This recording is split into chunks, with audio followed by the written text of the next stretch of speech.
XSFM입니다. I, D, W, K.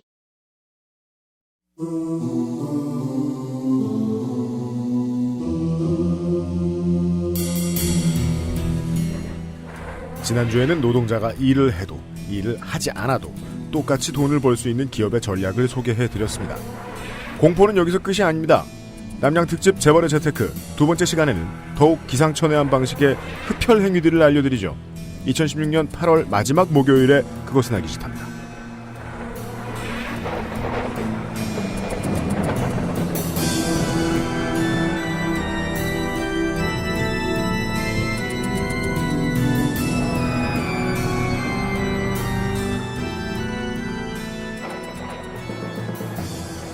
남양 특집을 너무 늦게 준비한 거 아닌가 했는데 다행이에요. 기상청이 계속해서 더위가 누그러들 것이다라는 예보를 계속해주고 있어요. 그래서 계속 지난주 그랬잖아요. 네. 이번에 크게 질렀더라고요. 네. 9월까지 덥대요. 9월까지 덥대요? 네. 계속 유효합니다. 네. 그렇다 정말. 남양 특집이 쓸모 있는 아직 8월 말에. 네. 히스테리 사건 파일 그것은 알기 싫다 189회 목요일 순서에 인사드립니다. XSFM의 책임 프로듀서 UMC입니다. 윤세민 기자 나와 있습니다. 네, 안녕하십니까. 윤세민입니다.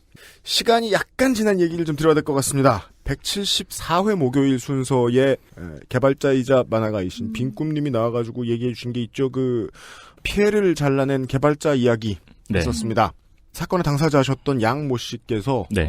지난 6월 24일입니다. 좀 됐어요. 피고 근로복지공단이 네. 대법원의 상고를 포기합니다. 재판을 3가지를 하셨어요. 그때 방송 때 소개해드렸는데 첫 번째 건이 야근수당 청구였고 네.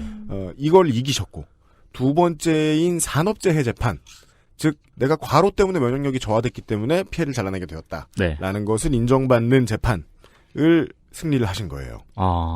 그리고 이제 세 번째 재판인 해고 및 사문서 위조 이것도 방송 내용 한번 참고해 보시면 될 텐데 이것까지 진행이 되고 있거든요. 네. 일단 그 중에 2개를 승리를 했다는 사실을 뒤늦게나마 전달을 해드리고요. 다만 이제 이런 문제를 알고 보면 개인과 공단의 그 문서상으로는 법원에서는 개인과 공단의 싸움인데 네.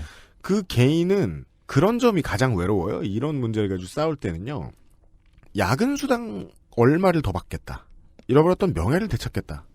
겨우 그 이유 가지고는 개인이 법원에 이렇게 들락날락하기 어렵습니다. 네, 그렇습니다. 네. 네. 내가 미치도록 아주 분하지 않은 이상. 근데 그런 것도 아니다. 라면 공익을 생각해야 돼요. 네. 그 실제로 판례가 남았네요. 네. 네. 판례를 만들어냈습니다.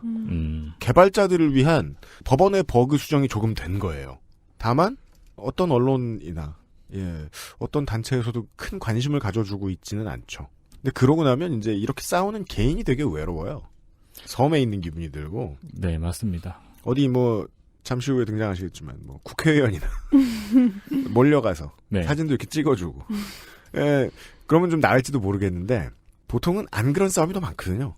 저도 지금 전 직장 임금체불 때문에 소장이 접수된 상태거든요. 우리 지금 4명 앉아있는데 반이 그래요. 저 김상조도 돈 떼먹은 사장 하나 있어가지고 아직도 잡으러 다니고 있고요. 저도 지금 민사 소장이 접수된 상태입니다. 네. 근데 저 같은 경우에는 그렇게 복잡한 사건은 아닌데 오히려 그래가지고 제가 혼자 나홀로 소송을 해야 됐던 사건들이 그 상황이었거든요. 그러니까 해놓고 보면 되게 간단한 거였는데 네. 이걸 알아보느라고 저는 몇 날 며칠 밤을 계속 그렇죠. 알아봐야 하더라고요. 의원님 올해 5월까지 임금을 세비를 체불 받으실 그런 적 없죠? 그런 적 없죠. 괜찮죠? 예. 시민들이 힘드시겠다. 그러니까 저한테 페북 메시지나 DM으로 네. 저 이렇게 억울해요. 이럴 때 어떻게 하면 좋아요라고 질의를 하시는 분이 있으면 제가 을지로위원회, 제가 지금은 의원이 아니니까 네. 을지로위원회 통해서 이렇게 하면 빨라질 때가 있어요. 네. 굉장히 단축되는 상황이 벌어질 때 참 이렇게라도 의지가 돼서 다행이지만 대부분의 경우는 그렇지 않았을 텐데 그러니까요. 얼마나 힘들었을까. 이게 제가 수백 건의 사례들을 봤거든요. 네. 그거에 비하면 저는 굉장히 간단한 사례인데 정말로 복잡하고 정말로 억울하고 열받는 사례들이 많더라고요. 근데 상담 내용의 중점이 어떻게 겁을 줘서 받아낼까예요. 그리고 모든 상담 내용에 맘먹으면 받기 힘들다. 라는 사족이 붙어 있더라고요. 네. 그렇죠. 네. 이게 말도 안 되는 위로일 수 있는데요. 네. 이런 싸움을 진행하시는 분들이 꽤 많고 정치인들이나 언론이 다 달려갈 수 있을 정도의 숫자가 아닙니다. 개인 대 기업 혹은 개인 대 공단. 그리고 이 싸움에 있어서 말이죠. 이런 양모 씨 같은 경우에 저희들이 다루기도 했지만 요런 긍정적인 부분만큼은 분명히 당사자들이 알아줬으면 좋겠어요. 청취자분들뿐만 아니라. 판례를 남긴 것은 모두를 위한 승리가 맞습니다. 네, 맞습니다. 네, 그렇습니다. 앞으로 남을 거예요. 네. 예. 업데이트 될 일이 있으면 나중에 빈꾼님 모시고 또 한번 여쭤보기로 하겠고요. 네. 오늘은 남양 특집을 진행할 겁니다. 그것은 알기 싫다는 에브리온 TV, 용산에 가면 꼭 가보고 싶은 컴스테이션, 데블프 제뉴인 레더 크래프트, 한 번만 써본 사람은 없는 빅그린 헤어케어, 관절 건강에 도움을 줄 수도 있는 무릎핀, 퓨어체크 비어앤옵스 코스메틱, 당신 편의 생각보다 큰 힘 민주노총에서 도와주고 있습니다. 우리 편 어디 갔어 대체. 님 이름에. XSFM입니다. 컴퓨터가 필요하시다고요? 그렇다면 컴스테이션입니다.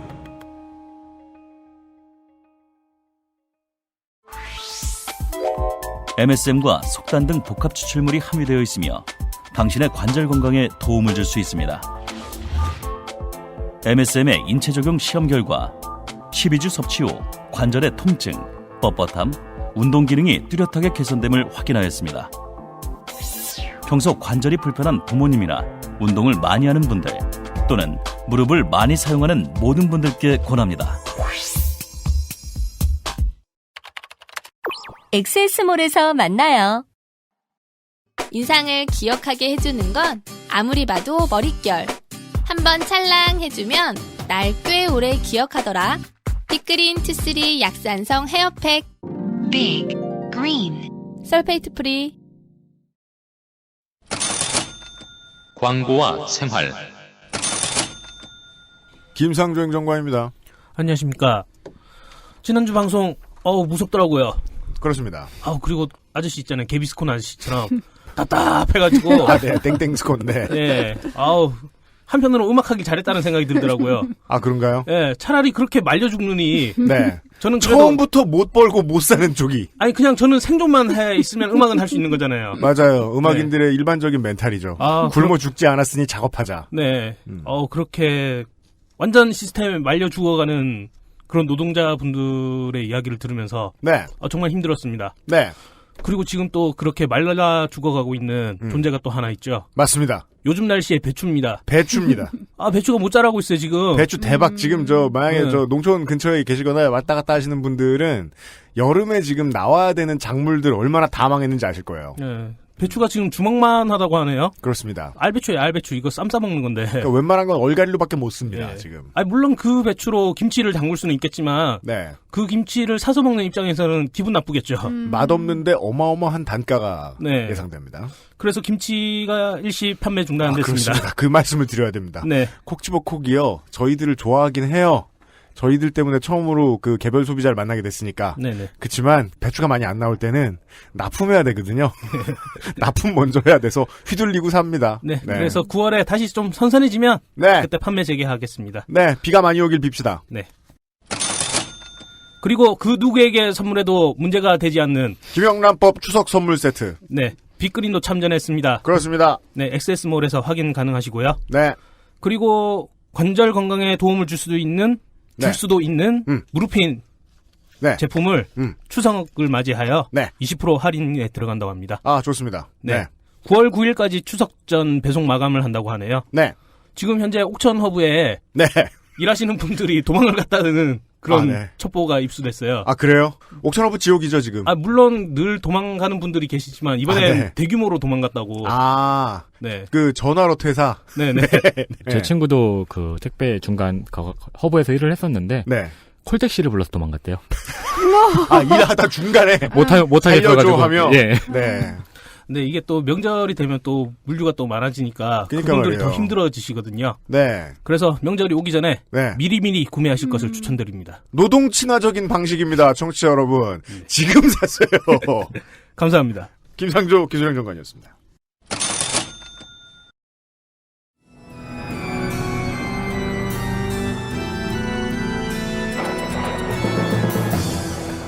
남양 특집 재벌의 재테크.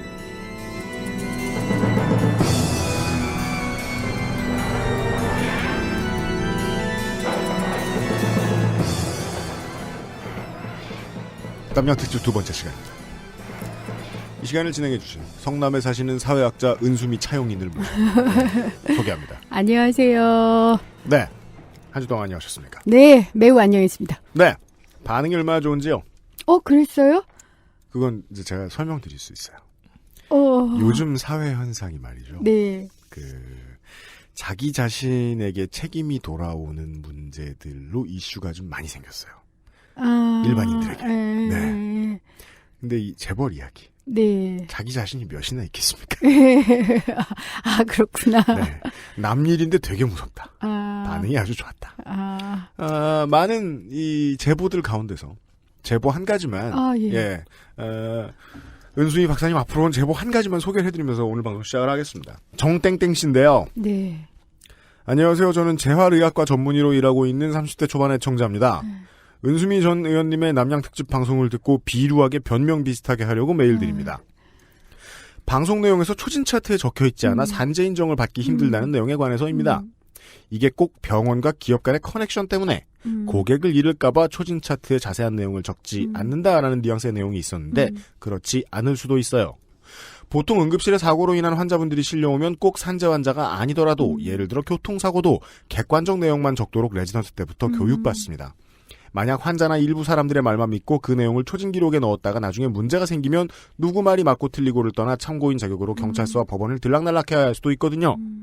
그래서 초진 차트에는 보통 간단하게 어디서 뭘 하다 어떻게 다쳤다 정도만 적어놓도록 교육받고 그렇게 하는 게 일반적입니다. 일종의 방어 진료인 셈이죠. 커넥션 문제보다 직접 재해 현장을 목격하지도 않은 의사의 초진 기록으로 판단을 하려고 하는 게 더 큰 문제가 아닐까 싶습니다. 혹시나 은 의원님이 보신다면 산재 신청 시에 이렇게 잘못된 부분에 대해 문제 제기해 주시지 않을까 해서 이렇게 메일 드립니다. 꼭 문제 제기하겠습니다. 전 재선되면 추신. 네. 추신. 방송 덕분에 산재 환자분들이 산재 신청을 하기까지 얼마나 큰 고민과 용기가 필요하셨는지 알게 됐습니다. 솔직히 산재 신청 환자분들 오면 서류 써드리는 게 꽤나 복잡하고 시간이 걸려 티는 못 내지만 마음속으로 못마땅했었는데 깊이 반성했습니다. 은 의원님 덕분에 더 나은 마음으로 산재 환자분을 대할 수 있을 것 같아요. 진심으로 감사드립니다. 네. 제보해 주셔서 고맙습니다. 저도 진심으로 감사드려요. 네. 정말 감사합니다. 그렇습니다. 다른 방송에서 못 만나실 거예요. 그 사실은요. 파면 그 분야의 전문가들이 꼭 듣고 앉았다가 딴지 걸어줍니다. 정말 감사합니다. 네. 이런 경우가 있답니다. 요거 꼭 확인해 볼게요. 제가 재선이 못 되는 한이 있다 하더라도 확인할 겁니다. 그렇지만 저희들은 가급적 재선이 되셔서 확인해 주시기를. 당연히. 저도 바래요. 네. 저도 바래요. 효율이 있을 테니까 말이죠. 그렇다고 해도 달라지는 건 없는 게 같은 게 말이죠. 시스템은 여전히 기업 쪽에 웃는 쪽으로 복무하고 있다는 것도 그렇죠. 정 선생님께서 아시게 된 것 같기도 하고 그렇습니다. 네. 오늘도 그 시스템들을 구경해 보겠습니다. 네. 첫 번째 이야기는 지난주보다 훨씬 황당합니다. 적자가 났는데 그걸로 돈을 벌 수 있답니다. 네 번째, 적자로 돈 벌기.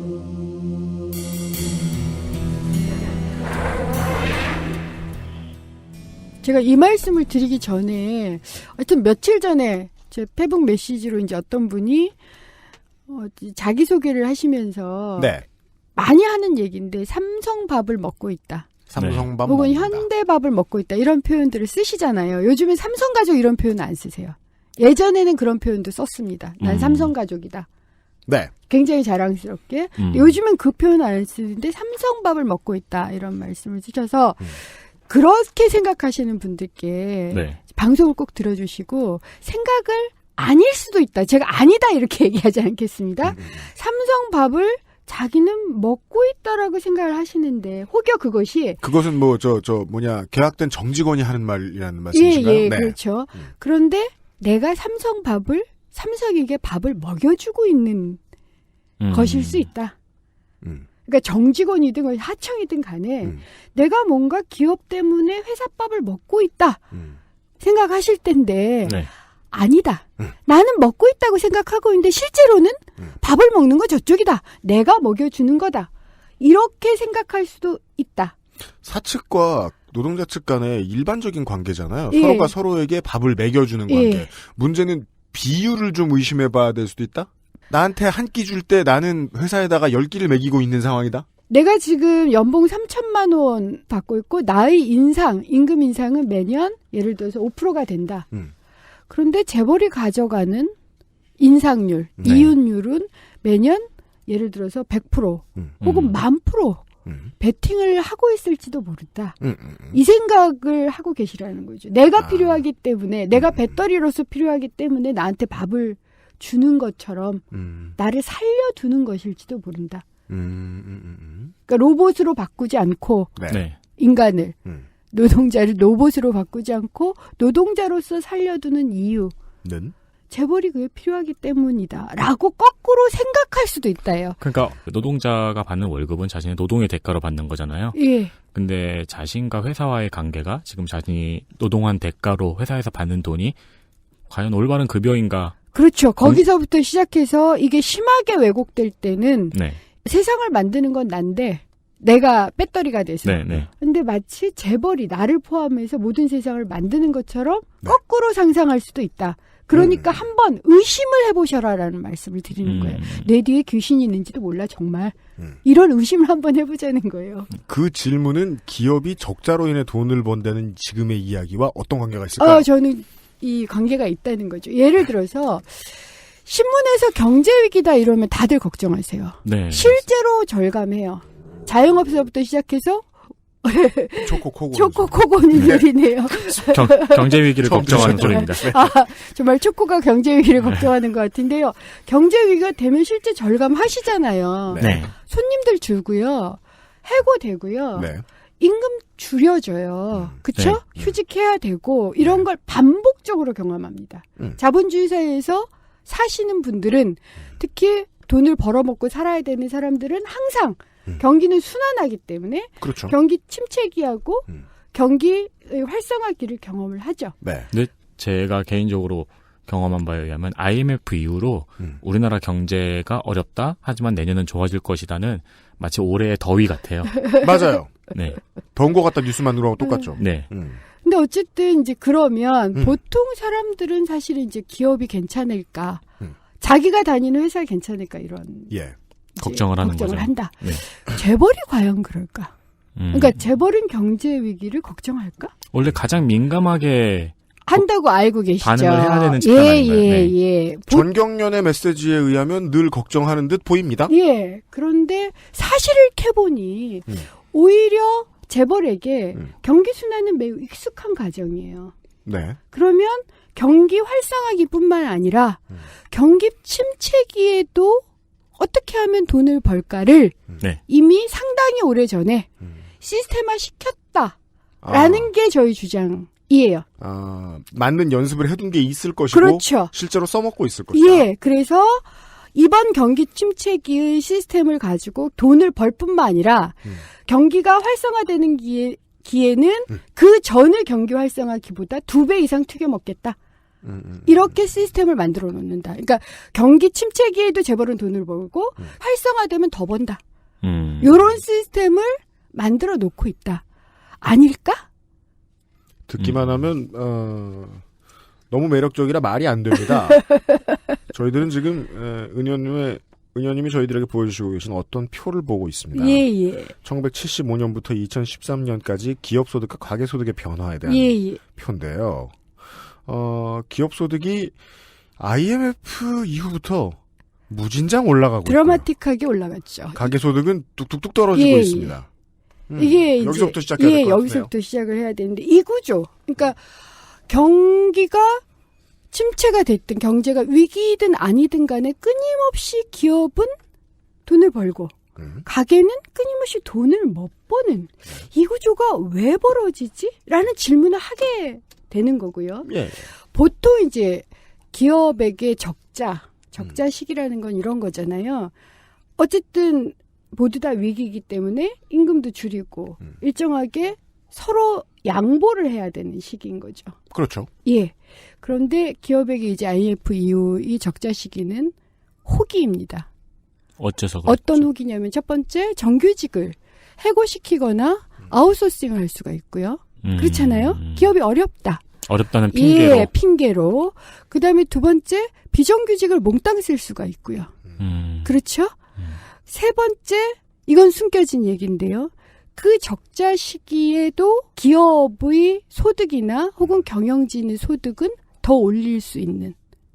기업의 소득이나 경영진의 소득을 경제 위기에 그걸 올리기 위해서는 앞에 말씀하셨던 게 효과적으로 진행이 되어야 가능한 거겠네요. 한꺼번에 될 수 있다는 거예요. 보통 시기에는 그러니까 경기가 괜찮을 때는 한꺼번에 비정규직을 쓰거나 네. 한꺼번에 명예퇴직을 시키거나 한꺼번에 정리해고를 시킬 수가 없지요. 네. 그렇죠?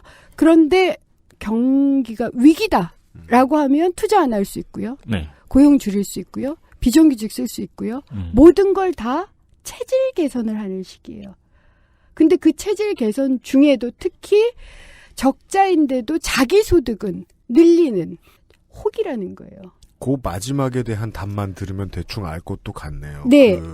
97년을 기억하고 계시는 청취자분들이 많을 거라 믿습니다. 뉴스를 봤던 기억만 하셔도 은수미 의원님이 말씀해 주셨던 첫 번째 문장으로 바로 해석이 되셨을 거라고 생각해요. 정규직을 자를 기회가 고만한 게 없었고. 그렇죠. 그전에는 그런 걸 상상도 할 수 없었고. 비정규를 늘릴 방법도 없었는데 마지막에 아직도 궁금한 건 그거죠. 그럼 그래도 장사 안 되기 시작했을 텐데 어떻게 그거를 기업의 개별적인 소득으로 돌릴 수 있었을까? 두 가지 방식인데요. 최근에 네. 뉴스에서 아마 얼핏 보셨을 텐데 네. 매출이 떨어졌는데 영업이익이 늘어났다라는 뉴스가 그렇죠. 난 적이 있죠. 그렇죠. 그게 뭐냐면 고용이나 대중소기업 관계를 다단계 하청, 네. 위계 관계로 하면요. 적자 시기에 적자의 위험을 아래로 죄다 전가시켜버리는 거예요. 그럼 우리가 지난 시간에 들었습니다. 예. 네. 그 방식이 하나가 있는 거고요. 이제 오늘 하는 방식은 이제 예를 하나 들어볼게요. 실제로 어떤 걸 했느냐면 483억 원의 적자를 낸 두산중공업이 2014년 말 250여 명의 직원을 희망퇴직으로 보냈어요. 하지만 경영 실패에 책임이 있는 박지원 부회장이 당시 17억 6천만 원의 보수를 받았습니다. 17억 6천만 원? 예. 네. 그리고 2014년 1조 1,418억 원의 적자를 기록했던 KT는 그것 때문에 8,300여 명의 직원을 명예퇴직으로 내보냈지만 황창규 회장은 5억 원을 받았죠. KT는 이 8,300여 명뿐만 아니라 총 10년간 31,700명 정도를 실제로 맞습니다. 잘랐어요. 근데 그때 회장들의 임금은 계속 올라가는 거예요. 그런 방식이었고요. 그다음에 조선경기 악화로 경영난을 겪으면서 2015년 사무직 1,500여 명을 명예퇴직으로 내보낸 현대중공업이 이재성 전 회장의 퇴직금까지 포함해서 37억 원을 가져갔습니다. 네. 그래서 제가 이게 신기해서 한번 이걸 알아봤어요. 그러니까 가장 수익률이 많이 하락한 회사, 이게 2014년에 제가 조사를 한 겁니다. 네네네. 가장 수익률이 많이 하락한 회사 30개 회사를 보니까 주가 평균이 마이너스 40.4% 떨어졌습니다. 아, 네, 저희가 지금 보고 있습니다. 그렇죠? 네. 근데 연봉은 평균 8.2% 늘었어요. 이게 고액 연봉자 보수 변동. 예, 고액 연봉자. 그러니까 고액 연봉자들 보수 변동만 본 겁니다. 네. 그중에 보수가 오른 15개 회사만 보니까 보수가 전년도보다 올랐다는 거예요. 네. 오른 회사를 보니까 주가가 평균 38.2% 하락을 했는데 네. 연봉은 평균 30%가 증가했습니다. 이게 뭐 고액 연봉자라 그러면 정확히 얼마씩 주는지 우리가 잘 모르니까. 근데 그렇다고 해도 이게 고액 연봉자한테 30%는 어마어마한. 그렇죠. 고액 연봉자는 5억 이상입니다. 30%면 1억 5천. 그 중에 제일 쩌리를 잡고 생각해도 5억이 6억 5천이 됐다는 그렇죠. 건데, 지금 여기서는 우리가 판독해야 될 부분이 이거군요. 우리 지난 시간에 얘기할 때도 창조 컨설팅이 돈을 왜 받았는가를 상상해 보시라는 이야기를 주로 했잖아요. 네. 사람들을 정규직을 이렇게나 많이 자르고 무슨 책임을 어떻게 훌륭하게 잘 수행했다는 이유로 저 사람들의 연봉이 이렇게 늘었을까를 생각할 필요가 있겠군요. 그렇죠. 뭐를 되게 많이 벌었기 때문에 남겨줬을 거 아니에요. 이것도 성과급일 거 아닙니까? 그렇죠. 기업인데. 언뜻 생각해 보면은 이만큼의 경제 위기가 예를 들어 10%의 인력을 감축해야 될 경제 위기가 있어요. 네. 이때 30%의 인력을 감축을 해버리는 거죠. 이 기회에 맞아서. 그러면 20%의 경영이익. 네. 하는 거죠. 그러니까 이 예가 맞는지 모르겠는데 밀가루 파동 때 짜장면 값이 오르잖아요. 근데 그 값은 절대 다시 안 내려오잖아요. 맞아요. 그리고 덩달아 볶음밥 값도 오르잖아요. 맞아요. 네. 그 비유가 맞을지 모르겠지만 그런 식으로 그 호재를 맞아서 필요 이상의 조치를 취한 다음에 경영이익을 취하는 게 아닐까 싶은 상상을 할 수 있게 되네요. 딩동댕 정확하게 맞으신 거예요. 그러니까 해고시키는 것조차도 경영이익을 발생시키는 행위라고 보는 거예요. 그래서 얼마만큼 보통 해고를 어떻게 시키느냐, 명예퇴직 같은 거 어떻게 시키냐면 미래의 예상되는 위험 때문이라고 얘기해요. 이게 법정에서 계속 논란이 되고 있어요. 현재의 위험뿐만 아니라 미래의 예상되는 위기에 대처하는. 그래서 회사를 다이어트를 하는 거죠. 다이어트를 잘한 만큼 아마도 성과급으로 더 준 게 아닌가라고밖에 해석할 수가 없어요. 그게 아닌 이상 지갑을 이렇게 열 리가 없다. 열 리가 없죠. 이 고액 연봉자들이 다 재벌 총수가 아니거든요. 재벌 총수들은 오히려 연봉을 안 가져가는 경우가 많아요. 배당금만 가져가는. 배당을 가져가요. 네. 배당 무지하게 가져가거든요. 그것 때문에 배당은 더 늘어. 생각을 해보세요. 경영에서 비용을 줄였어. 네. 줄였으니까 남는 건 커졌을 거 아니에요? 네. 그러니까 배당은 늘어. 그 배당은 나머지 부분을 가지고 이들한테 임금을 줬어요. 그럼 그 임금, 그렇게 고액 연봉을 더 준 거, 30% 이상을 더 준 거 어디서 났을까? 사람들을 자른 그 피, 그 눈물. 한마디로 고열내에서 나온 거예요. 이제 중국집 사장님 입장에서 생각을 해보자고요. 네. 그 수치를 잘 들어야 이게 디테일이 보일 것 같아요. 네. 밀가루 값이 100만 원에서 120만 원으로 올랐어요. 네. 그래서 힘들겠다고 배달하는 친구를 잘랐어요. 그 친구의 월급이 180만 원이에요. 영업이익 180만 원이 남는 거예요. 160만 원이 남았죠. 160만 원이 남는 거죠. 예, 20만 원 올랐잖아요. 밀가루 값. 영업이익인 거죠. 이건 돈이 되네요. 예. 돈이 되네요. 네네네. 저는 아마 그것이 주요한 원인 중에 하나가 아닐까. 이걸 훨씬 더 많이 파봐야 되지만 이게 네. 영업 기밀이기도 하고 네. 그리고 연봉을 정하는 건 내 마음대로라고 얘기하거든요. 그래서 이제 아마도 심상정 의원께서 저도 예전에 주장을 했지만 살찐 고양이법 같은 얘기를 하는 이유가 최고임금도 제한을 해보자. 우리가 배당까지는 손을 댈 수가 없어요. 아무리 이 회사가 안 좋아도 고액 배당이 나가잖아요. 그것까지는 손을 대기 어려울지라도 지금 당장은 적어도 급여만큼은 책임을 지게 하자. 8,000명씩 자르는 이런 회사에서 급여를 더 가게 하는 건 이건 문제가 있는 거 아니냐. 그래서 예를 들어서 한 기업에서 최저임금은 20배 이상은 못 가져가게 한다든가. 아예. 그러니까 경기가 어떻든 간에 그런 살찐고양이법을 제한하는 이유 그리고 이것이 유럽에서는 굉장히 논쟁적이에요. 스위스에서 기억을 하시겠지만 최고임금법을 스위스에서 투표를 해서 지긴 했어요. 지지가 37%인가 밖에 못 받아서. 그렇지만 전 이것은 시작이라고 봐요. 그러니까 기본소득과 비슷하게 최고임금, 기본소득을 밑을 평평하게 깔자라는 얘기라면 최고임금은 위를 올라가는 상한, 그러니까 천장을 입히자라는 거잖아요. 그 논쟁이 나올 수밖에 없는. 그러니까 프랑스나 독일 같은 경우는 1대 20을 주장하고 있고 스위스는 1대 11을 주장을 하고 있거든요. 그럼 한국은 몇 대 몇이면 되겠니? 라고 질문해 볼 수 있다는 거예요. 그러지 않으면 이 문제를 교율할 방법이 없어요. 그러니까 1대 12다 생각을 해보잖아요. 그러면은 정말 전경련에서 이렇게 발레도 이렇게 몇 번 붙이고 다니는 모든 사람들이 곡기를 끊고 울 거예요. 김영란법 때문에 이 난리가 났는데 정말. 그러면 최저임금이 10,000원으로 올라도 내가 받을 수 있는 최고의 급여는 2,000만 원이 안 됩니다. 예. 2,000만 원 조금 넘나 그럴 거예요. 죽고 싶을 겁니다.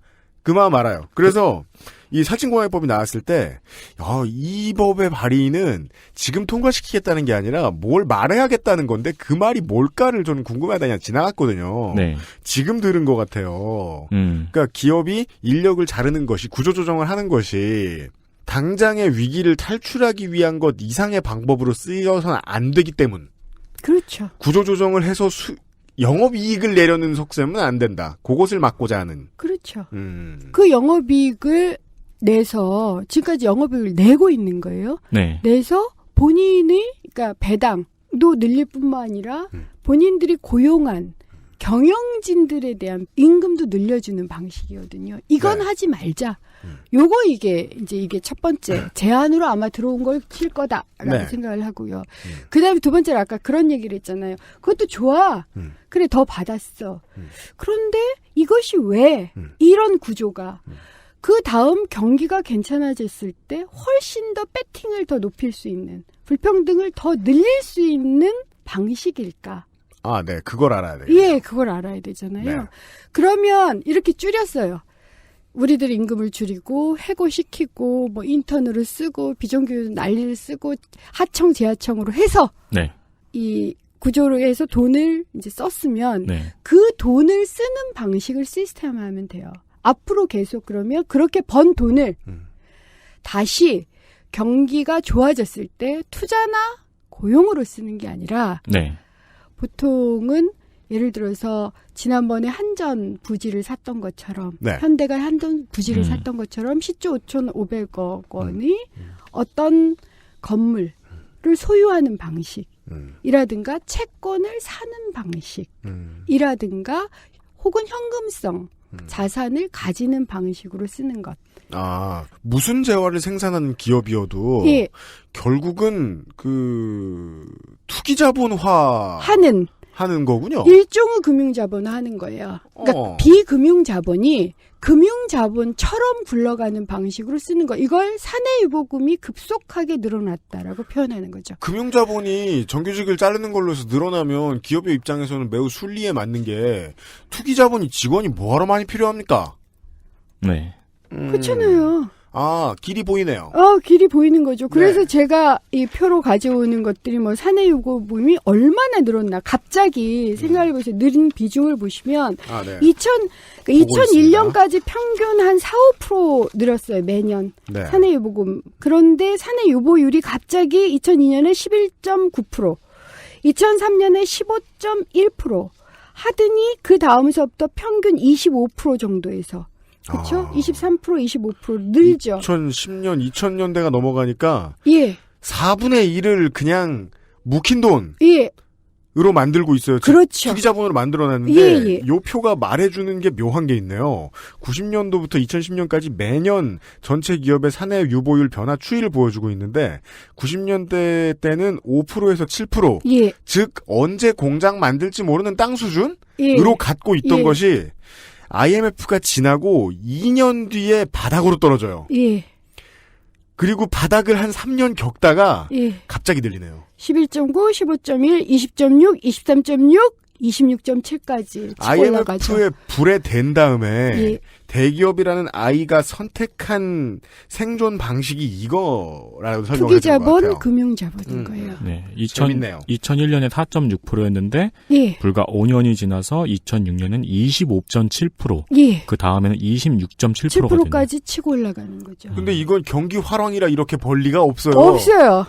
그렇지 않습니다. 아, 날아간 정규직의 목이다. 그렇죠. 이건 다. 아니 그리고 2008년을 보세요. 2008년이 경제 위기였어요.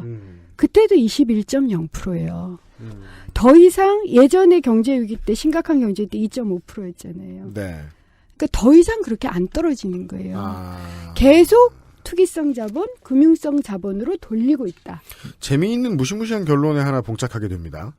앞으로 그냥 장사하게 내버려두면 웬만한 기업들은 망하지 않을 것이다라는. 그렇죠. 처음에 말씀해 준 게 그거군요. 네. 예. 이제 따라왔습니다. 예, 그런 거예요. 그래서 제가 여기서 이제 항상 정경련이 그런 얘기를 해요.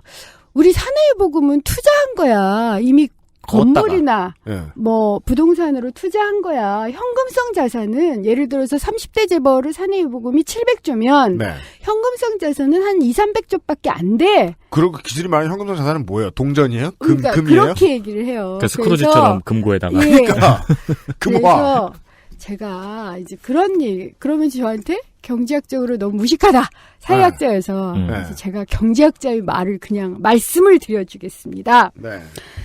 그렇게 정경련이 주장하는 이유는 기업이 생각하는 투자가 국민이나 정부가 기대하는 투자하고 다르기 때문이에요. 그러니까 국민 계정상의 투자하고 기업이 지멋대로 회계 장부에 적어놓는 투자는 다릅니다. 예를 들어서 이런 얘기가 있어요. 그러니까 기업이 매입한 건물이나 토지, 건물 토지, 채권 투자, 투자가 국민 계정상 투자가 아니다. 왜냐하면 국민 계정은 유가 증권이나 실물 자산, 그러니까 건물이나 토지와 같은 자산의 소유권 이전을 투자로 보지 않습니다. 다른 말로 말해서 현대가 10조 5,500억 원을 해서 한전을 매입을 했잖아요. 한전. 그 투자가 아니라는 겁니다. 근데 자기네들이 이걸 투자라고 해놔요. 중국집의 예를 들면은 밀가루 값이 올랐을 때 중국집 사장님이 배달부 2명 중 1명을 잘랐어요. 다시 밀가루 값이 떨어지고 짜장면이 많이 팔리면서 배달은 늘었어요. 그 중국집 배달부는 1명 남은 배달부는 고생을 하겠죠. 그 고생을 하는 만큼 사장님은 돈을 많이 벌어요.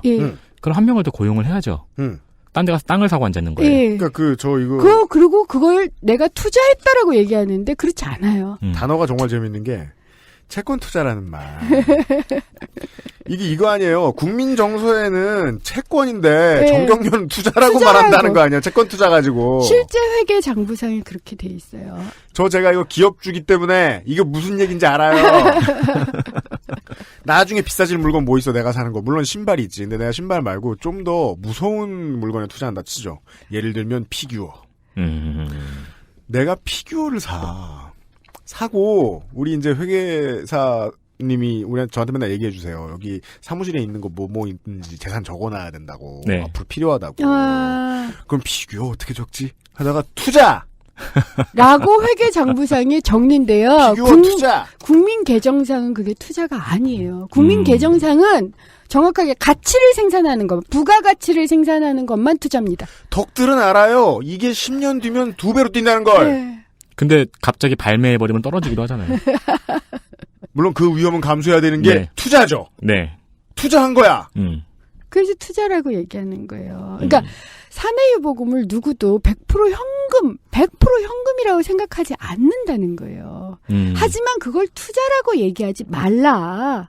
이거 너희들이 뭔 짓을 한 건지는 모르나 어쨌든 국민 계정상에 이건 투자가 아니다. 말장난을 알아채기 위해서는 엄청나게 피곤한 과정들이 필요하네요.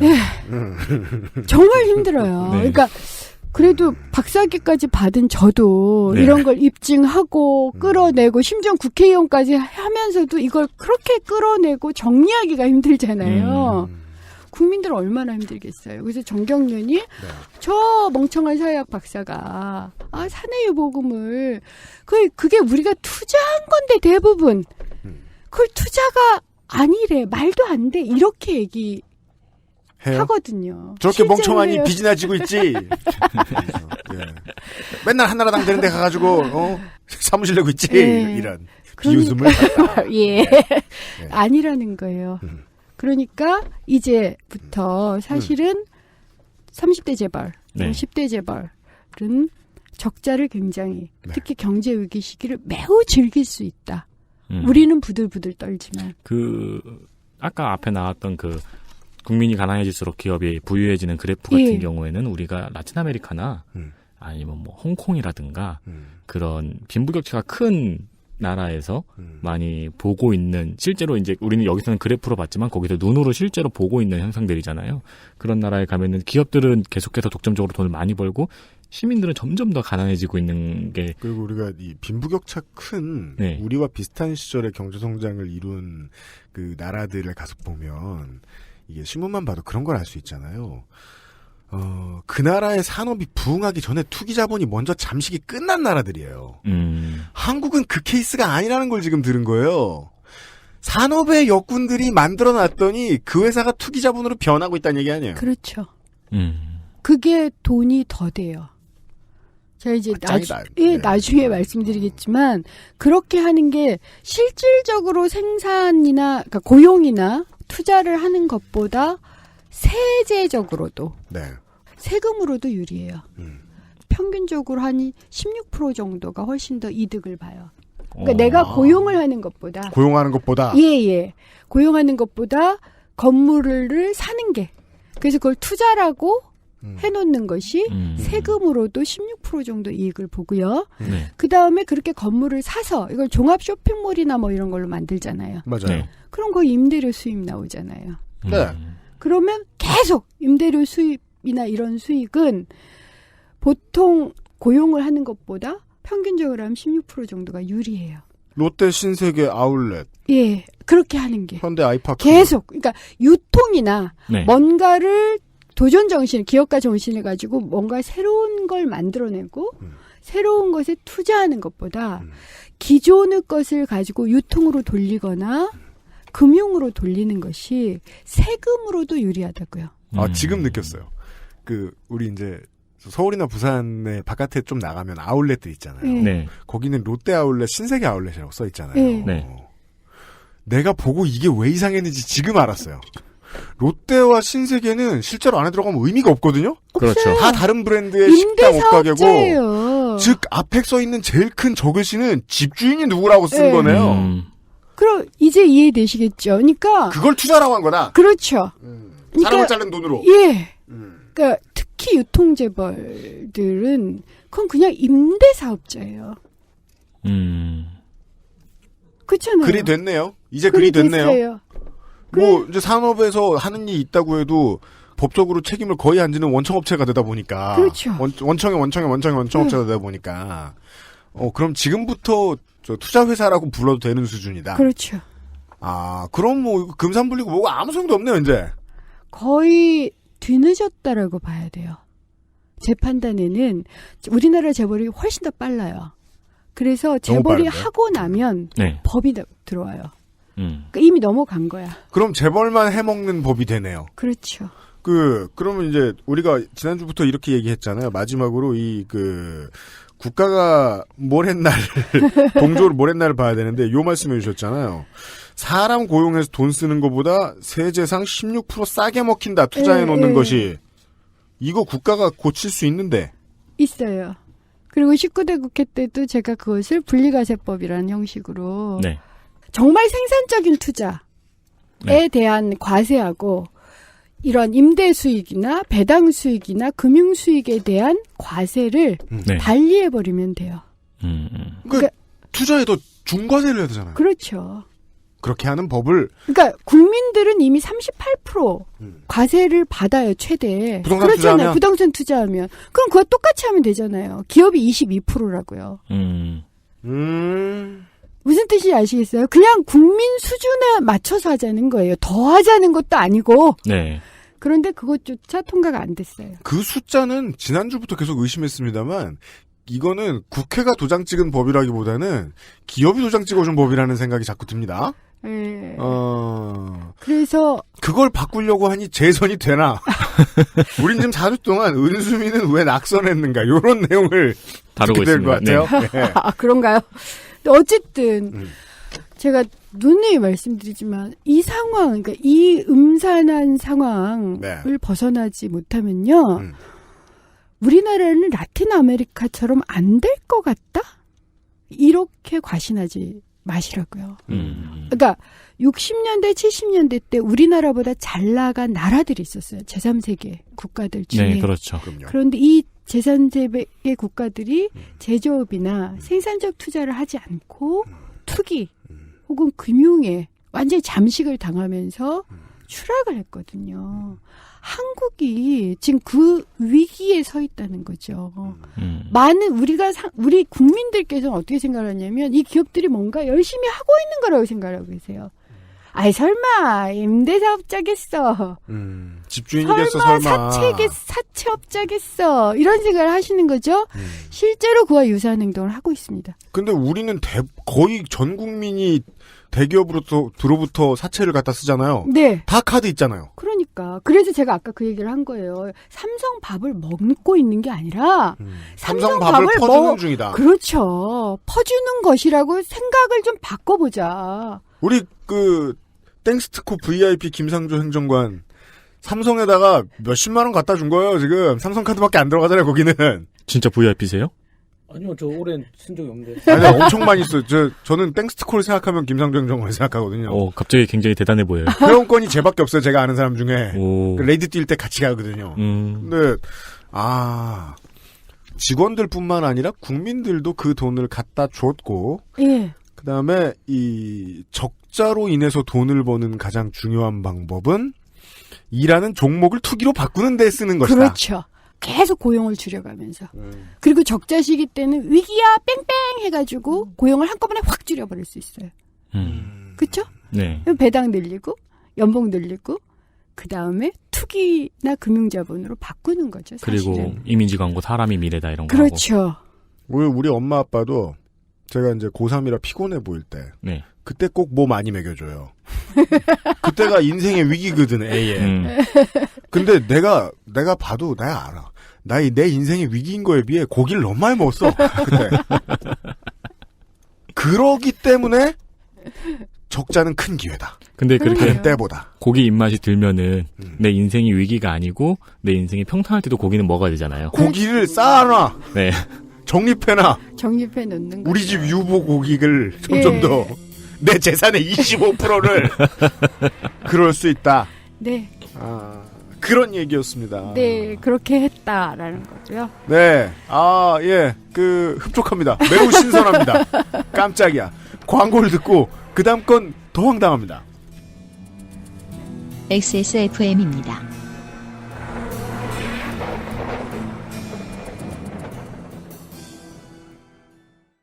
저 화학 성분들 내 피부에 남는 건 아닐까? 시간만 많으면 코코넛 오일로 내가 샴푸를 만들겠지만 난 바쁘니까. 빅그린 약산성 헤어 케어 시스템. Big Green 설페이트 프리. 안녕하세요. 통화용 블루투스를 하루에 2번 충전해야 하는 컴스테이션의 이경식입니다. 방송을 많이 들으시다 보니 반가우셔서 처음 전화하시자마자 저를 아는 척하는 고객님들이 계셔서 저는 제 기억력을 의심하며 깜짝깜짝 놀랍니다. 당연히 고객님을 모르기 때문입니다. 하지만 그 어색함이 지나면 고객님은 저와의 인연을 맺은 영원한 고객입니다. 물건을 사러 오셨다가 못 사게 말린다 해도 놀라지 마십시오. 컴스테이션에게 얼마나 파느냐보다 중요한 것은 고객이 얼마나 만족하는가입니다. 당신이 오는 것은 사러 올 때도 반갑지만 아닐 때도 반갑습니다. 컴스테이션은 조용한 형제들과 함께합니다. 부당한 대우를 받았거나 노동조합 가입에 대해 문의하고 싶다면 1577-2260 우리의 삶을 지키는 최선의 선택은 노동조합입니다. 이상은 당신 편의 생각보다 큰 힘 민주노총에서 전해드렸습니다.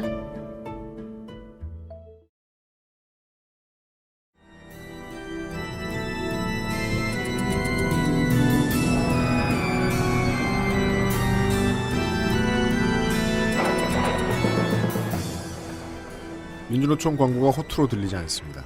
그렇습니다. 이게 혼내주는 데가 없으니까 막 나가는 거 아니에요? 그렇죠. 브레이크가 없는 거예요. 그렇죠. 이제는 브레이크가 없습니다. 원래 아재 개그 막 하는 사람들도요. 안 웃기다고 누가 옆에서 얘기해주면 고민도 하고 돌아도 봐요. 웃어주면 끝도 없어. 네. 안 웃기다가 누가 얘기해주면은 그때는 기분 나빠할지언정 잠들기 전에 한 번 더 생각하거든요. 근데 모피아나 국회는 그동안 계속 웃어줬다. 법을 바꿔줄게 하면서 22% 진짜 어색합니다. 예. 그렇죠. 네. 어색하죠. 그 다음은 아주 궁금합니다. 금수저라 돈 벌기. 5번째, 금수저로 돈 벌기.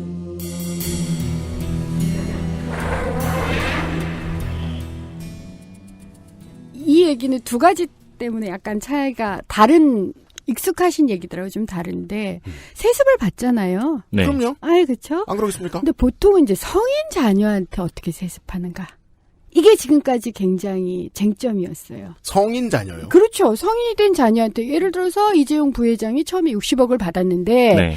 그게 거의 9조 몇천억 이렇게 튀겼다. 이거 다 성인 자녀들의 방식이에요. 그래서 이미 성인이 된 사람들한테 어떻게 세습을 하는가는 김상조 교수께서 네. 재벌을 불법 상속 3단계 이 얘기를 해요. 아, 네네. 그래서 1단계는 그냥 무식하게 싸게 넘겼다.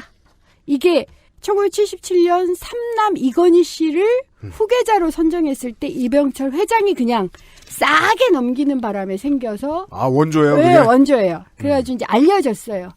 그랬더니 요게 문제가 됐잖아요. 그래서 그 다음에 이걸 규제하는 그냥 싸게 넘기는 거예요. 예를 들어서 주식이 10만 원인데 1,000원에 넘겼다. 이 상황인 거예요. 그냥. 근데 주식이라는 게 네.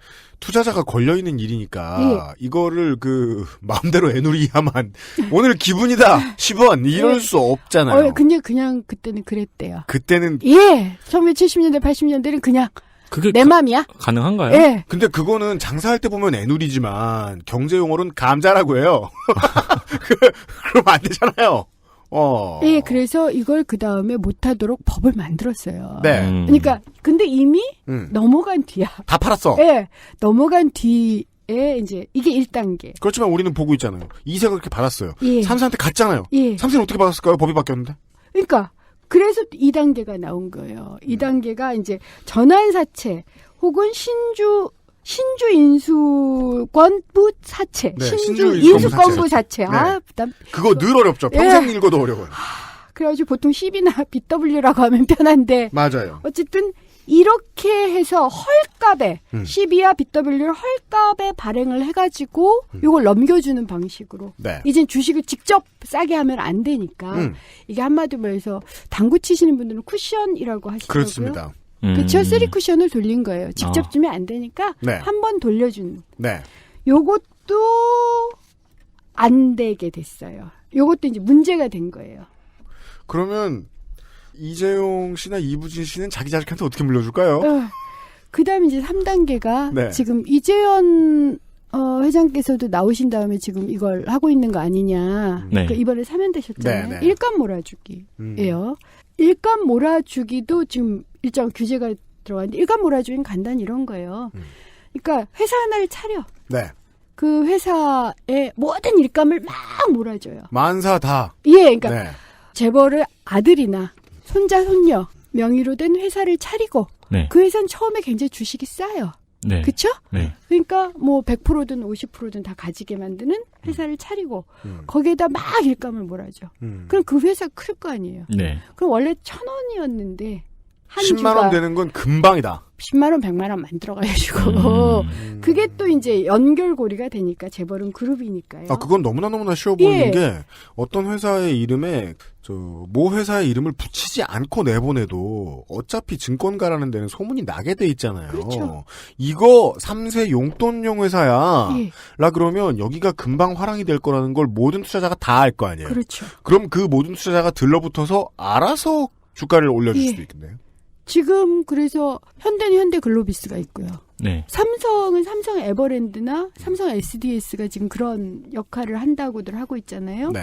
지금 CJ도 그걸 시작했다. 아, 진짜요? 라는 거예요. 그러니까 일감 몰아주기에 대한 규제는 있는데 이것이 워낙 약하다 보니까 아직 허점이 있어서 그걸 하는 거고 이걸 만약 상당히 강하게 한다면 이번에 이제 네 번째 방법이 나올 거다. 라는 전망들이 있어요. 4세를 위한 방법이 그렇죠. 나올 것이다. 근데 모 기자님들, 경제부 기자님들은 그것까지는 좀 힘들지 않겠냐. 뭐 뭔데요? 에? 아니 그 방법을 찾는 것까지는 너무 머리가 좋아도 좀 힘들 거다. 아니 근데 지금 1단계, 2단계, 3단계 거쳐오는 거를 보면은요. 네. 아까 말씀하신 것처럼 법보다 기업이 계속 빠르잖아요. 네. 2단계, 3단계 때도 뭐 몰랐을 거라고 생각해가지고 이렇게 한 거잖아요. 네. 이건 스포츠 아니야, 스포츠. 기록은 깨져요. 네. 그런데 제가 관심이 있는 건 성인에게만 이렇게 하는 게 아니라는 거예요. 그럼 미성년자들한테 돈을 물려준다. 간단히 말해서 그냥 금수저로 태어나서 그래도 성인 자녀한테 물려주는 건 이런 법적 규제도 뚫어가면서 여러 가지를 하는데 네. 지금 미성년자 자녀한테 물려주는 건 굉장히 자유로워요. 그리고 제가 사실은 이것에 관심을 가졌던 건 2014년 5월 4일. 전혀 다른 어린이날 선물 때문에. 아, 네. 지난주에 말씀을 드렸던 거예요. 그러니까 하청기사의 아이는 2만원짜리 거짓말된, 그치, 2만원짜리 상품권을 그것도 거짓말로 받았고, 여기 재벌가 같은 경우는 5억을 받은 거예요. 지금, 은수미 의원이 제시해 주신 기사는 2010년 5월 31일의 시사위크의 기사입니다. 예. GS그룹 4세의 미성년자 주식 부호 다 4명의 기록이 나와 있습니다. 예. 허용수 GS에너지 부사장의 장남 2001년생 16살 83만 주 GS에 440억 원어치 생산 지분만으로도 5.68%. 대단하죠? 이건 세자라고 불러도 되겠네요. 세손이라고 불러도 되겠네요. 예. 허용수 GS에너지의 부사장의 차남은 13살 33만 주. 허태수 GS 홈쇼핑 사장의 딸은 17살, GS 주식 19만 주, GS 건설 주식 8만 주. 허경수 코스모그룹 회장의 아들은 18살, GS 주식 11만 주. 그러면 얘네는 친구들한테 맨날 이분들은 이 사람아. 이분들은 네. 얘네는 그러면은 윤세민의 목에 10만 줄을 걸 수도 있어요. 네. 이분들은 지금 16살, 13살, 17살, 18살인데 이제 몇백억의 자산을 가지고 있는 거잖아요. 그렇죠. 그러면 저희 같은 머리 짧은 사람은 그 친구들한테 맨날 맥도날드를 돌리거나 롯데리아를 돌리거나 얘는 주식을 돌려요. 아니면은 뭐 게임기를 100개씩 사가지고 나눠준다거나 그러진 않을 거 아니에요. 그죠. 이 돈은 무엇이 되느냐. 이 돈이 왜 이득이 되느냐. 일단 받은 걸로만 해도 주식을 받았으니까 지분을 계속 배당을 받아요. 네. 그래서 어린이날 매년 배당을 받는데 최고 배당이 5억이었다는 거예요. 주식을 가지고 있을 뿐만 아니라 배당을 받는데 그 배당이 어린이날 1억에서 5억 정도의 배당을 매년 받는 거죠. 이런 기초적인 질문을 안 했네요. 이 배당은 그냥 배당형입니까? 양도가 아니고? 예. 거기서 버는 거군요, 그렇죠. 돈을. 무슨 뜻인지 아시겠어요? 미성년자 자녀한테 하는 그런 건 양도세나 상속세에서 빠져요. 무슨 뜻? 그러니까 미성년 때 줘버리면 그게 그로 인한 모든 이익에 대해서는 상속세나 양도세가 아니기 때문에. 왜냐하면 10억분의 1의 확률로 GS에너지 부사장의 장남이 이 나이 때부터 투자 천재일 수도 있으니까. 예. 네. 그러니까 이러는 거예요. 그러니까 첫 번째로 그동안 한 20년 정도 1세 때 줬다라고 보세요. 태어나자마자 줘서 한 20년간의 모든 배당이나 모든 이익에 대해서는 양도세나 상속세가 아니다. 두 번째로 주는 타임이 굉장히 묘해요. 적자 때 줘요. 왜죠? 예. 주식이 떨어지잖아요. 싸니까요. 쌀 때 넘긴다. 그러니까 경제위기 시기에 또 하나 환영할 만한 일인 거예요. 경제위기가. 보면 참 되게 알뜰해요. 네. 서민들은 정말 힘들지만 그래서 주식이 낮을 때 재벌가 어린이들의 주식 보유가 높아진다고 해요.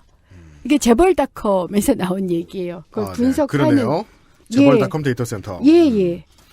그리고 가끔은 돈이 필요할 땐 시세 차익을 챙기기도 해요. 그럴 수 있잖아요. 갑자기 급속하게 주식을 늘려가지고 시세 차익을 챙긴 다음에 그것을 다시 주식이 값쌀 때 다른 회사에 투자하는 방식, 주식을 사는 방식으로 계속 그러니까 자연스러운 배당 플러스 시세 차익. 이것도 상속이나 양도세하고는 전혀 무관해요. 그냥 금융행위예요. 그래서 저는 재벌이 3세, 4세로 갈수록 투기꾼이 돼가는 게 아닌가 싶어요. 어릴 때부터 그것만 알게 되거든요. 이분들이 직접 하실까요? 근데 배우기도 하죠. 당연히. 그것도 교육을 시키잖아요. 인지상정의 문제인 게 기업의 이윤을 이 방식으로 물려주고 늘리고 있잖아요. 지금 은수미 박사님의 해석에 의하면. 그렇다면 이게 가업인 거예요. 그렇죠. 이거 왜 안 가르쳐?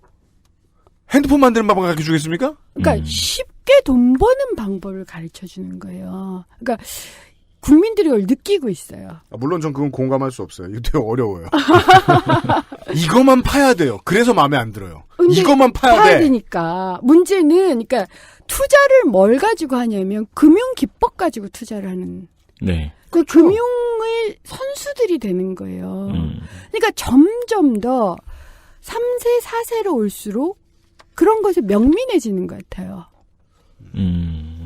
그러니까 이재용 회장이 그러니까 부회장이 60억 받아서 9조 이상 네. 올리는 그 과정을 쭉 보면요. 정말 대단한 금융 투자가이다. 좋은 말로 말하면 그런 생각이 들 때가 있거든요. 심지어 한 그룹 거만 어떻게 이렇게 네. 근데 끊임없이 그것을 변호사나 네. 이런 자문을 받아가면서 그렇겠죠. 하는 거예요. 그리고 MBA까지 따오잖아요. 앞으로 더 고착화될 가능성이 저는 그렇다. 매우 높은 거네요. 그럼요. 주식이 답니까? 이런 식으로 돈 버는 아니요. 방법이? 예금하고 문제는 예금과 부동산이 있어요. 그 문제는 주식은 공개가 돼 있으니까 그렇죠. 이렇게 열심히 하는 거고 부동산이랑 예금은 대충 숨길 수 있잖아요. 아니 대충 숨기기 아니라 완벽하게 숨기고 있어요. 그럼 어떻게 알아요? 그러니까 예금과 저도 이제 자료를 아무리 찾아봐도 솔직하게 이제 토로를 할 텐데 책에서 예금하고 부동산은 특별한 일이 없는 한 네. 등기부 등본을 떼보거나 하기가 굉장히 어려워요. 네. 그렇잖아요. 네. 특별한 사정이 없는 한.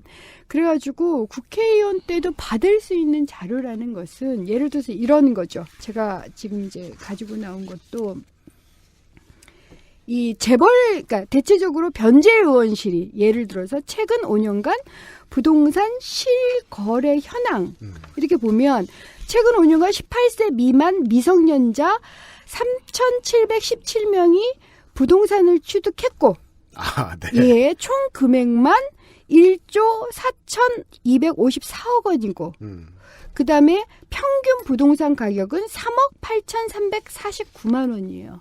이 중에 있다. 이 중에 있다. 있죠. 이게 뭐 제 친구 아들은 아닐 거 아니에요. 네. 게다가 3,000명이 동등하게 3억씩 가졌을 리도 없고 네. 어딘가에 몰렸을 수도 있고 그래봐야 30억 뭐 300억 그 정도 다 치더라도 얼마 안 되는 것 같아도 그렇죠. 그걸 가지고 나중에 어떻게 불릴지를 생각하면 기업에게는 매우 소중한 자산이 된다. 그렇죠. 이 정도밖에 알아낼 수가 없어요. 그리고 부동산 자산을 관리하는 태강 리얼코의 경우 이호진 태강그룹 회장의 미성년 아들 이모군이 이 부동산 자산을 관리하는 업체의 지분의 40%를 가지고 있다. 요 정도만 나와요. 그러니까 참 찾기가 힘들고요. 그다음에 이건 KBS 스페셜에서 2005년에 그나마 2005년이어서 이렇게 했던 것 같은데 그러네요. 미성년 자녀의 해외 부동산 구입 사례. 그럼 여기만 있겠느냐고요. 그쵸? 못 찾고 있는 거예요. 틀림없이 찾을 수는 전 있을 거다. 그러니까 재벌 기업인 D그룹의 김모 회장 아들 명의로 100만 달러를 호가하는 네. 저택을 공동 구입했다. 이거거든요. 해외 부동산 투자 개념의 매입은 이거는 뭐 외교 문제로 비화될 수도 있고 하니까 불법이잖아요. 예. 예. 근데 왜 해요? 아니 어떻게 한 거예요? 그러니까요. 한다는 거예요. 근데 여기는 주식은 그나마 드러나니까 네. 그 방법을 상세히 알 수가 있는데 부동산은 모르는 거예요. 부동산이나 예금은 알 수조차 없다. 그렇죠. 그리고 이렇게 부동산을 하고 있으면 틀림없이 임대 소득을 벌어들이고 있을 텐데. 그렇잖아요. 그렇죠. 네. 그걸 알 수가 없어요. 얼마를 벌어들이고 있는지. 우리는 배당금을 알 수 있잖아요. 주식이 네. 얼마다 그러면 그렇죠. 배당은 5억이다. 네. 이건 몰라요. 그러면 이미 아까 말씀드린 그 정부나 법보다 빠른 기업의 방법들이요. 이미 지금 하나가 더 빠르고 있네요. 이 금수저 투자 소득의 기업 입장에서의 아주 매력적인 점은 요 앞에서 이 적자 날 때 그 돈 버는 방법에 대해서 설명해 주셨잖아요. 그건 사내 보유금이나 잡히지. 네. 이게 훨씬 매력 있네요. 그렇죠. 그거 안 잡혀요. 이걸 잡으려면 정권이 목숨 걸어야 될 거예요. 잡을 수 있는 방법이 있어요. 국세청을 동원하면 네. 그리고 어차피 부동산은 쓰게 돼 있거든요. 쓰게 돼 있어요. 그래서 우리도 왜 전세 계약할 때 계약서 쓰고 네. 이게 행정관청이 다 가지고 있어요. 기록이 분명히 어딘가 있긴. 100% 파악할 수 있습니다. 분명히 말씀드리면 100% 파악할 수 있습니다. 근데 이것을 건드리겠다? 네. 감히 가능할까요? 제가 어제 어떤 강의 때 그런 말씀을 드렸어요. 아니 그렇게 저는 이제 그때 그 강의에서 박사님 소리를 들었는데 박사님 그렇게 정책도 있고 그런데 뭘 그렇게 걱정하세요. 경제민주화를 하고 하면 되죠. 그래서 제가 그랬어요. 예를 들어서 제가 노동부 장관이 된다고 칩시다. 네. 집권을 해서 제가 6개월을 버틸 수 있을까요? 혹은 1년을 버틸 수 있을까요? 우리는 자살한 대통령을 가지고 있는 나라예요. 엄청난 공격이 들어올 겁니다. 버틸 수 있을까요? 최동욱도 못 지키잖아요. 그렇죠. 그렇죠. 대단한 뭔가 비리가 있어서 못 지키는 게 아니에요. 네. 아주 작은 사소한 발언. 그렇습니다. 이런 곳조차도 공격의 빌미가 돼서 네. 이 사람을 예를 들어서 3개월을 두들기겠다. 네. 재벌을 건드렸다는 이유로. 네. 그럼 이 정권 자체가 부담이 되거든요. 학부 때 MT 가서 주사한 것까지. 예. 탈탈 털어서. 예. 그럴 거 아니겠습니까? 그리고 그래야 하는 이유는 이만큼 간절하고 절박하게 일을 하고 있기 때문이다. 시스템을 붕괴시키는 거예요. 긴 양반들이. 그러니까 이 도전은 제가 누누이 말하지만 그대들의 시스템이 사람을 배터리로 쓰는 시스템이야. 그러니까 나는 이것은 그 시스템 용납할 수가 없어. 그래서 이 시스템을 바꿔야 되겠다라고 얘기하는 거라고요. 제 친구 중에 되게 견실한 물건 열심히 잘 만드는 중견 기업의 후계자가 있어요. 학부 다닐 때는 그런 부자인지 몰랐죠. 집에 놀러 갔는데 맨 위에 책들 쌓여 있는데 맨 위에 제가 정확히 이 제목이 맞는지 모르겠는데 기업 상속의 비법. 정말요? 그래서 야, 이 책은 누구 만들려고 책으로 출간까지 하냐고. 야, 이 새끼네 집에 이런 책이 있다고 내 친구들한테 엄청 놀리고 그랬거든요. 밑에 보면 책을 만든 데가 절세 연구소. 어머. 그래서 야, 이놈아 절세가 있어 탈세지. 야, 이렇게 막 뭐라 그랬거든요. 근데 중소기업들은 상속하다가 무너지고 하는 회사들도 있어요. 있어요. 사내보유금 없고 네, 그다음에 있어요. 상속세를 똑바로 다 내면 그걸 좀 어떻게든 현명하게 막아보고자 하는 그런 책일지도 모르죠. 근데 그냥 저같이 물려받을 회사가 없는 입장에서는 이런 이야기를 듣고 있으면 대기업이 하는 어떤 행태들만 떠오르는 거예요. 네. 그것이 이제야 나온 단어인 거죠. 수저자본주의. 그렇죠. 예. 수저자본주의예요. 그 설명을 들었어요. 수저자본주의라고 얘기를 하는 거죠. 그러니까 수저자본주의는 정확하게 외국에서는 세습자본주의라고 불러요. 네. 그러니까 현재의 노력 혹은 노동보다는 과거의 무엇. 네. 과거에 내가 태어났던 거, 과거의 과거에 물려받았던 것이 나의 현재와 미래에 훨씬 더 커다란 영향을 끼치기 시작하는 걸 세습자본주의라고 불러요. 네. 그래서 외국에서도 이미 세습자본주의 현상이 나타나고 있는데 한국은 약간 특이한 건 재벌을 중심으로 독특하게 거기만 집중돼서 그러니까 GDP 수준으로 봐서는 아직 그렇게 나타나면 안 돼요. 그렇잖아요. 그렇죠? 선진국은 GDP 수준이 굉장히 높고 네. 그러다 보니까 부유층이 넓어지면서 네. 이 세습자본주의 현상이 일어났다면 한국은 아직 GDP 수준이 그게 안 되기 때문에 네. 수저자본주의나 세습자본주의라는 얘기가 나오기는 좀 멀어야 되는데 지금 이미 저는 있다. 네. 이미 꽤 진행되고 있는 게 아니냐는 거예요. 그것이 굉장히 기형적인 예, 형태인 문턱이 거죠. 매우 높은 방식으로 정말 0.0001%에 의해서 만들어지는 아주 굳건한 세습자본주의. 외국에서는 세습자본주의 비중이 0.0001%면 정말 그 비중만큼 적어요.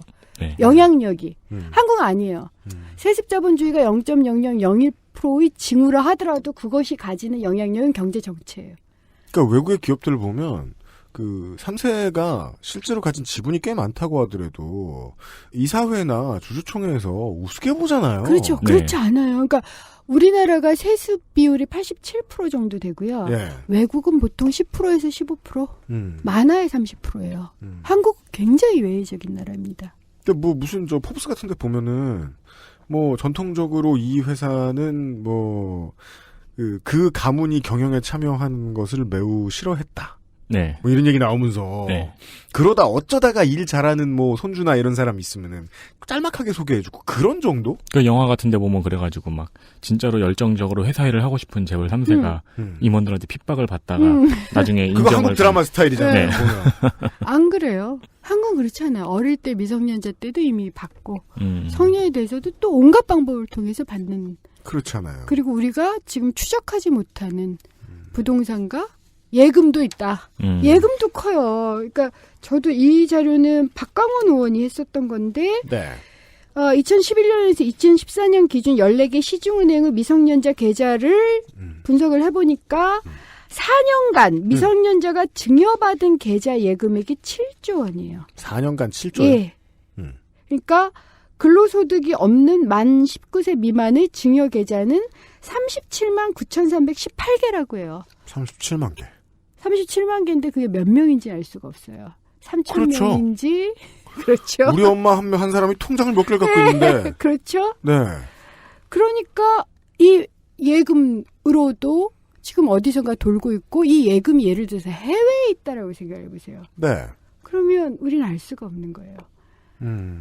지금은 그나마 국내에 있는 예금, 그것도 실명으로 된 예금만 가지고 있는 거지. 이게 차명계좌도 있잖아요. 네. 차명계좌에 외국의 조세탈로라고 네. 얘기하면 그 얘기까지 생각하면 이건 알 수가 없어요. 그러니까 어렵지 않게 생각할 수 있는 게 이게 앞에서 설명해 주셨던 방법보다 훨씬 더 매력적인 방법이잖아요. 네. 그럼 이 방법을 더 많이 이용을 하겠죠? 더 큰 액수와?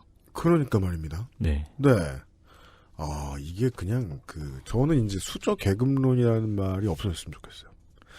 수저라는 단어로는 이 계급이 한 번에 얼마나 많은 스쿱을 퍼먹을 수 있는가를 설명할 수가 없어요. 지구만한 수저예요. 네. 그렇죠. 훌륭합니다. 예. 그리고 그 징후를 사람들 알고 있는 거예요. 그래서 제가 누누이 얘기하지만 상식이 맞습니다. 상식이 대체적으로 그렇게 얘기를 하면 네. 헬조선, 금수저, 은수저 네. 이 얘기가 나오는 때가 있어요. 네. 그게 지금 룰이에요. 그렇다면 그 경우가 많고요. 그래서 근데 전 이제 청년들한테 제가 항상 가슴이 아픈 게 헬조선 그 사이트에 들어가 봤어요. 그랬더니 제가 가져왔죠. 죽창 앞에선 모두가 평등하다. 이렇게 굉장히 정말 대박 답은 혁명. 적인 얘기를 써놨지만 실제로 만나면 안 그래요. 그러니까요. 굉장히 온순해요. 네. 그래서 제가 꼭 드리는 말씀이 충분히 불온해지셔도 됩니다. 네. 여러분의 미래를 위해서, 우리 현재를 위해서 제가 여러분이 충분히 불온하도록 만들겠습니다. 그러니까 청취자분들 너무 착해요. 네. 저희가 부동산 환수해야 된다는 소리 하면은 거짓말인 줄, 농담인 줄 아세요? 네. 진심이었는데. 수저만 갖고 돈을 버는 방법에 대해서 말씀드렸고, 예, 아주 매력적인 것 같습니다. 기업의 입장에서는. 광고를 듣고 그 다음 얘기 나눠보죠. XSFM입니다.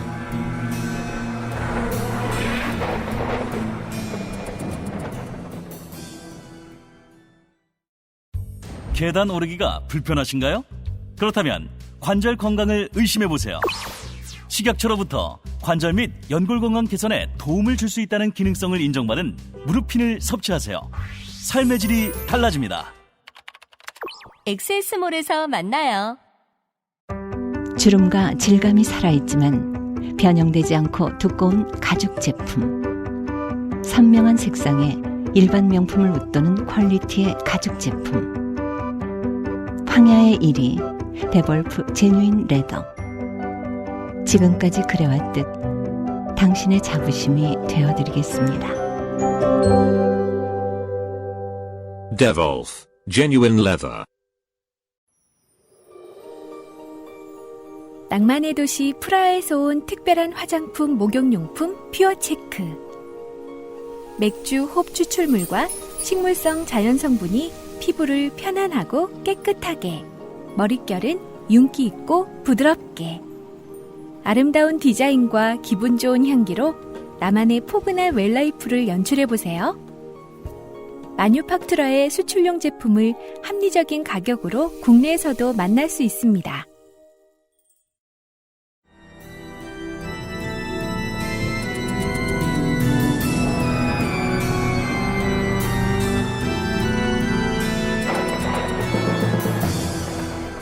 이게 참 신나는 역설이 있어요. 그동안 이제 제가 4년 동안 그 알실 만들면서 네. 언제나 이 한국의 사람들이 피곤하게 살고 네. 그 피곤하다 보니 생겨나는 그 동기 없음, 촉발 요인 없음, 네. 이런 부분들에 대해서 상당히 많이 이야기를 했거든요. 네, 네. 그러다가 지금 2주째 은수미 박사님께 이 얘기를 듣고 있잖아요. 이거 관련해서 일하는 사람들 말이죠. 재벌이 산업에 손대지 않고 돈을 벌 수 있도록 하는 데에 종사하는 일 하는 사람들. 네. 가장 치열하고 창의적으로 사네요. 그렇죠. 그렇게 해야겠죠. 그리고 예. 네. 무슨 애플의 내부 회의를 들여다보는 것 같아요. 인류의 미래를 위해 우리는 무엇을 할 것인가. 이런 거 하는 것처럼 인류의 미래가 어떻게 해야 우리 돈인가. 그렇게 생각하고 있는 거예요. 이렇게나 열정적인 결과물이 없다는 생각이 너무 많이 들어요. 상상을 하면 할수록 와 모든 걸 다 계획했네. 엉성한 게 아무것도 없네. 훌륭합니다. 저는 이제 제가 정치인이잖아요. 네. 지금은 학자로서 좀 분석가로서 이 얘기를 하고 있지만 네. 문득 이제 이걸 지금 지필용으로 이제 정리를 하고 있을 때마다 솔직히 좀 두려워요. 뭐가요? 너무 거대해서. 그죠? 너무 거대하고 촘촘해서. 제가 이 내용을 지난주부터 듣고 있으면서 느껴지는 생각은 이길 수가 없다라는 생각? 저는 아직 되게 순진해서 우리 아버지가 장각에 갔을 때 느낌을 저한테 전달해 주신 거 똑같은 것 같아요. 어떤 거요? 아따 넓다. 오메 높다. 네. 그래서 대단합니다. 저는 그러니까 제가 항상 제가 이렇게 두려움에도 불구하고 알려드리는 이유는 네. 사실을 직시해야 돼요. 우리의 문제를 정면으로 바라봐야 되고요. 네. 이 문제를 해결하는 게 얼마나 힘든지를 알아야 되고 네. 예를 들어서 저 같은 경우는 혹여 전사하게 될지라도 네가 누구랑 싸웠기 때문에 전사할 수밖에 없었다는 거 알아야 되는 거죠. 내가 부족해서라고 생각하기보다는 굉장히 힘든 문제예요. 그러게요. 첫 단계로는 일단 많은 사람들이 이 사실을 알아야 되는 게 첫 그렇죠. 단계이면 분명한 것 같습니다. 전 놀라고 또 놀라다 말고 이제는 이제 은수미 박사님이 이제부터 해주실 얘기에 실망하지 않을 자신이 있어요. 그 어떤 거. 다 만족스러워요. 엄청 똑똑하게. 그래서 이게 기대되는 거예요. 우리가 상어턱 떡볶이를 볼 때. 상어턱 떡볶이. 그런 것들을 볼 때, 우리가 집게리아나 이런 데 볼 때 생각하잖아요. 대체 골목에서 장사하는 거 가지고 뭘 얼마를 남기겠다고. 그냥 사장님 한 사람 입장에서 볼 때는 자식 대학 보내고 전셋집 도와줄 수 있는 정도, 자기 연금 잘 나올 정도 벌면은 행복한 삶이잖아요. 네. 그 정도 해줄 수 있는 상권에 들어와서 뭘 벌겠다는 걸까? 뭘 벌 수 있나 봐요. 무지하게 많이 벌죠. 6번째, 소상공인의 돈을 가져가기.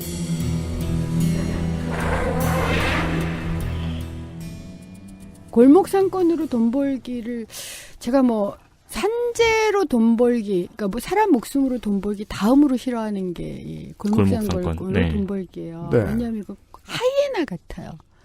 전 어릴 때 제가 농촌에서 자란 건 아닌데요. 네. 어른들이 항상 그러셨어요. 우리가 그러니까 가을에 가무수확을 할 때도 까치밥은 남겨뒀다. 네. 당연합니다. 그렇죠? 그렇죠. 까치밥도 안 남겨두는 푼돈의 껌까까지. 근데 이거는요, 까치밥을 찾으러 오는 거잖아요. 예. 예. 그러니까 싹 쓸어가는 거예요. 예. 까치밥을 찾으러 까치집까지 간 거죠. 그러니까 이거 골목 상권으로 돈 버는 것을 이렇게 쭉 조사를 하다 보면, 네.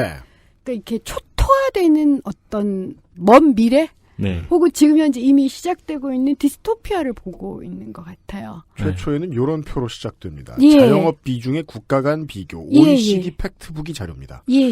여기서 보면 5위가 한국입니다. 1위는 그리스, 2위는 터키, 3위는 멕시코, 4위는 브라질입니다. 위 나라들이 어떻게 되었는지는 지금까지 그 아실에서 말씀드렸고 앞으로도 말씀드릴 겁니다. 한국이 5번째입니다. 거기다가 GDP 수준, 그러니까 비슷한 GDP 수준에서는 한국이 자영업 비중 1위예요. 그러게요. 이 GDP 수준이 말도 안 되네요. 예. 근처에 있는 나라들하고. 예. 미국은 한 13집, 15집 중에 하나가 자영업자. 그렇죠. 한국은 4집 중에 하나 이상이 자영업자. 예. 아들, 딸, 일자리 훔치는 사람처럼 굴잖아요. 네. 정부에서. 그러면 그 사람들이 나가서 뭐 해요? 40, 50대서부터 자영업을 해야 돼요. 한동안 자영업이 추세가 떨어졌어요. 비중이 낮아졌다가 다시 올라가고 있어요. 이게 재밌는 게요. 기업이 우리 이제 앞에 설명해 줬듯이 수익을 내기 위해서 직원들을 잘랐잖아요. 자르면 나가서 자영업자가 되잖아요. 예. 그들을 빨아먹으러 다시 가요? 예. 네. 근데 어쨌든 일반 시민들 입장에선 지금 심지어는 자영업이 44% 거의 50% 가까이가 비정규직보다 돈을 못 벌어요. 네, 그렇다고. 실제로 100만 원이 제대로 안 되거든요. 그래도 할 수밖에 없어요. 갈 곳 없어요. 그렇잖아요. 특히 40대, 이제는 40대서부터 시작이 됐고 과거에는 5, 60대 갈 곳이 없어서. 근데 문제는 이제 여기를 이렇게 해가지고 어렵게 홍대서부터 시작해가지고 저희 중원에 이르기까지 자영업을 쭉 만들어 놓으면 그 중에 그나마 될 만한 곳들이 있어요. 돈이 모이는 곳. 이게 돈도 골목이 있거든요. 네. 돈이 모이는 골목에 이제 맨 처음 하는 짓이 마트, 대형마트와 백화점. 네. 부터 이제 들어가기가 시작하죠. 네. 그렇잖아요. 그래서 대형마트 하나 들어가면요. 주변 상권 거의 1km에서 3km 사이가 변하거나 초토화가 돼요. 네. 이게 골목상권 들어오는 거라 그래서 저는 그 상어톡 떡볶이만 생각했는데 마트 얘기네요, 마트. 네. 우선 크게 한번 마트를 싹 해요. 자영업자를 터는 첫 번째 전술은 유통업 장악이군요. 예. 유통업을 장악을 하면 거기에 주변 상권에 잘 들어있는 그러니까 잘 팔렸던 것들을 마트나 백화점 내로 들어와요. 네. 그럼 거기서 이제 빨려 들어가잖아요. 쭉 빨려 들어가서 일단 마트. 이게 첫 번째예요. 네. 그 다음에 두 번째로 그 마트를 이제 쭉 전국에 내고 나서 그 마트에서도 수익 좋은 매장이 있어. 네. 그걸 자기 친인척, 딸 아들에게 줘요. 네. 그러니까 예를 들어서 이게 친인척인데 설마 매장 하나를 주는 건 아닐 테고. 그러니까 알려지지 않았고 유일하게 알려진 게 한겨레가 2016년에 베스킨라빈스 아시죠? 그럼요. 베스킨라빈스가 각 마트마다 거기 들어가 있고 굉장히 잘 돼요. 그럼요. 아시죠? 네. 거기에 특수관계점이라는 제목의 자료를 입수했어요. 특수관계점? 예. 그러니까 그러한 그 베스킨라빈스 이 가맹자들 중에 특수관계점이라는 게 있는데 그 자료에는 재벌가 등 사회 유력 인사들이 운영하는 대형마트의 노른자의 프랜차이즈 88곳의 명단이 담겨 있는데 예를 들어서 홈플러스 북수원점은 전 홈플러스 회장의 형수, 홈플러스 안산점은 전 홈플러스 회장의 처제, 이마트 성남 태평점은 구학서 전 신세계그룹 회장의 동생, 이마트 광명 소화점은 구학서 전 신세계그룹 회장의 친구, 이마트 목동점은 이수빈 삼성생명 회장의 동생, 홈플러스 대구 섬서점은 이수빈 삼성생명 회장의 또 동생. 와, 이마트 죽전점 짱이네요. 서울경찰청장 부인. 이성규 전 서울경찰청장 부인. 물론 그 부인이 재테크를 잘해서 거기에 입점하셨을 수도 있겠습니다만은 근데 이건 내부 문건에서 나온 거잖아요. 그렇죠. 내부 문건에서 나온 데가 우리가 그냥 일반적으로 월세 받는 곳일 가능성은 매우 낮고 저는 아까 그럼 되게 순진했던 거네요. 설마 가게 하나 주겠어. 이거 큰 장사하는 사람들이. 이래야 큰 장사를 하는 거예요. 그렇죠. 가게 하나가 문제가 아니고 줄 사람이 굉장히 많은 거네요. 줄을 서 있는 거네요. 네, 좋습니다. 예. 그러니까 어쨌든 그 가게를, 그러니까 대형마트를 세우고 그래서 돈을 벌어들일 뿐만 아니라 그 돈의 일부는 자기가 아닌 주변 에게도 주는 거예요. 나눠주는 거예요. 특수관계점이라는 이름이 되게 재밌네요. 이게 홍대점처럼 이렇게 써있으면 좋을 텐데. 특수관계점이라고. 안산 특수관계점. 형수. 괄호 열고. 이 중에 이마트 목동점 같은 경우에는 제가 거의 매일 가고 있거든요. 그러세요? 이수빈 삼성생명 회장 동생이에요. 예. 그곳 주위에 아파트가 되게 질비해 있잖아요. 네. 그래서 거의 마치기 직전까지도 사람들이 바글바글해요. 그런 데는 정말 들어가기 힘들다, 여러분. 줄 많이 서 있는 아이스크림 가게는 돈을 그렇죠. 우리 동네 어른들이 가장 쉽게 하던 말은 그거였어요. 주유소처럼 번다. 주유소처럼 벌죠? 되게 그래서 목동점에 갔을 때 되게 다른 마트 같은 경우에는 푸드코트 같은 경우에 되게 한 9시쯤 되면 문을 닫잖아요. 네. 거기는 12시까지 버거킹이랑 베스킨라빈스랑 다 운영을 하더라고요. 아. 그래서 되게 신기하다고 생각을 했었거든요. 그런 데를 누구한테 준다. 이제 이렇게 상상을 해보라고요. 그게 이게 푼돈은 절대 아니다. 절대 아니에요. 이게 우리가 뭐 백화점 지하는 뭐 연줄이 있어야 들어간다는 네. 얘기는 평소에 많이 했잖아요. 예. 좀 더 자세하게 알아보니까 이런 거네요. 네. 특수관계가 있어야 들어간다. 네. 그러니까 특수관계점이야. 솔직하지 않아요? 저도 알아요. 홈플러스 안산점 안산에 있는 마트 중에 장사 제일 잘 되는데요. 네. 그러니까 그런 데를 찍어서 주는 것 같아요. 제일 좋은 목. 예, 제일 좋은 목. 매출이 굉장히 좋은 데를 어쨌든 친인척까지 다 준다. 보세요. 제 말이 맞아요. 이게 치열하고 창의적이야. 그 아이디어를 누가 낸 거 아니야. 어디에도 부가 못 돌아가게. 네. 자기들을 빼고는. 네.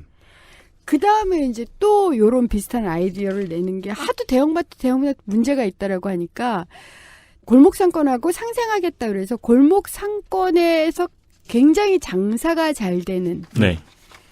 입점을 시켜요. 상점을. 아, 그래요? 네. 상점 입점을 시켜서 이게 상생의 이마트가 그렇게 했는데 상생의 대명사로 한번 조선일보 이런 데 쫙 났어요. 언젠가부터 동네에서 조금 큰 공판장 네. 그런데 간판이 싹 다 바뀌어 있죠.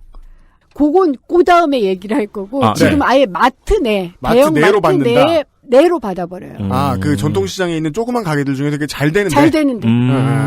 잘 된 음식점이나. 그래서 그것을 한때 홍보를 했었어요. 조선일보나 이런 상생으로. 상생으로. 예, 예. 네. 근데 전혀 그건 착한 척이라고 제가 얘기를 하는 게 이걸 이제 뭐라고들 말씀하시냐면 장사 잘하는 몇 개 업체가 유인을 하잖아요. 정통시장 고객들을. 네. 근데 그 고객들이 곧바로 마트로 다시 가게 돼요. 무슨 뜻인지 아시죠? 그 의미는 플래그십을 뽑아왔다. 예. 그러니까 정통시장과 골목시장이 공동화되는 거죠. 저는 히어로즈 팬이기 때문에 잘 압니다. 2009년, 2010년에 네. 선수들을 사갈 때, 네. 물론 뭐 이장 사장이 볼 때는 상생이었겠죠. 돈이 생기니까. 팬들은 다 떠나가잖아요. 네. 사람 하나, 선수 하나 팔아가면, 네. 예. 그게 뭐 히어로즈랑 같이 잘 살려고 그런 거야? 이렇게 착한 척을 하면서 동시에 이마트나 홈플러스 등 대형마트가 뭘 했느냐면 지자체에서 네. 영업시간 제한을 했어요. 네. 위헌이 따라 소송냈다고요. 전 사실 이거 1심에서 그러니까 얘네 이겨가지고 이마트가 너무 놀랐었는데 대법원 판결에서는 완전히 진 걸로 나와니까 이 영업시간을 제한하거든요. 네. 10시까지 혹은 뭐 연중 언제는 휴일로 해야 된다 이런 네네. 식으로 돼 있는데 그것이 위헌이라고. 맞아요. 시장 경쟁을 네. 침해하는 거라고. 네. 그게 처음에 법원에서 이마트 말이 맞아요라고 얘기해가지고 저희가 기겁을 했거든요. 근데 대법원에서는 건전한 유통질서 확립, 근로자의 건강권 보호 및 중소유통업가의 상생 발전 등 규제로 달성하려는 공익이 이 중대하고 보호해야 할 필요성이 크다라는 이유로 기각해요.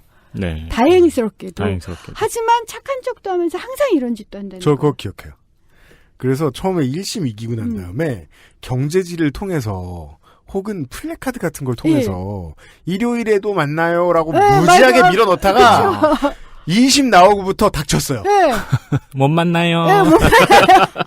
이번 달 휴일은 바뀌었어요, 다시. 정말 깜짝 놀랐어요. 저는 사실 이게 을지로위원회 때 되게 관심이 있었던 이 소송이었기 때문에 좀 네. 깜짝 놀랐고요. 네. 근데 어쨌든 대형마트 이렇게 해서 온갖 또 그 대형마트 내에서도 약간씩 특수 관계점이든 뭐든 착한 척이든 해가지고 이제 네. 긁어 먹잖아요.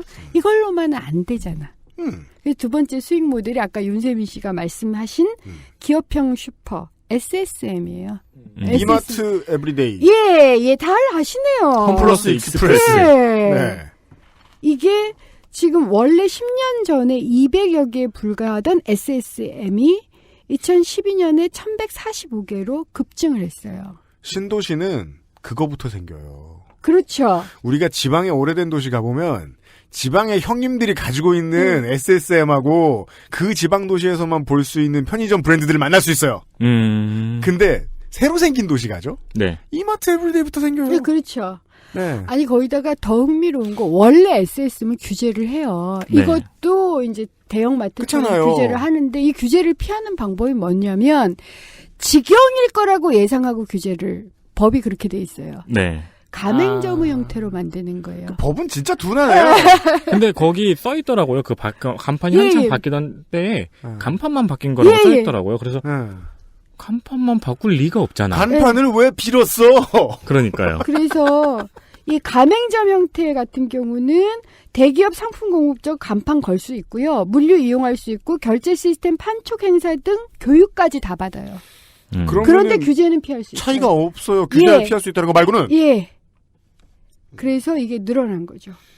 엄청 늘어나고 있어요. 이것을 변칙 SSM이라고 하면 좋겠다. 그래서 뭐 이마트 에브리데이, 홈플러스 365 등등 모두 이름만 다를 뿐 같은 종류의 변칙 SS인 것으로 저희 을지로위원회에서 대체적으로 추정하고 있어요. 다 조사해 본 건 아니기 때문에. 네. 근데 저희도 직접 방문했었거든요. 그때 사실이더라고요. SSM의 저 가맹점주들을 만나보시고 혹은 본사에. 제가 지금 그 다음 페이지에 가져온 그림을 봐주세요. 이게 매출액이 어떻게 됐느냐를 봐주시면. 유통산업발전법 일부 개정 법률안 검토보고서 2012년. 네.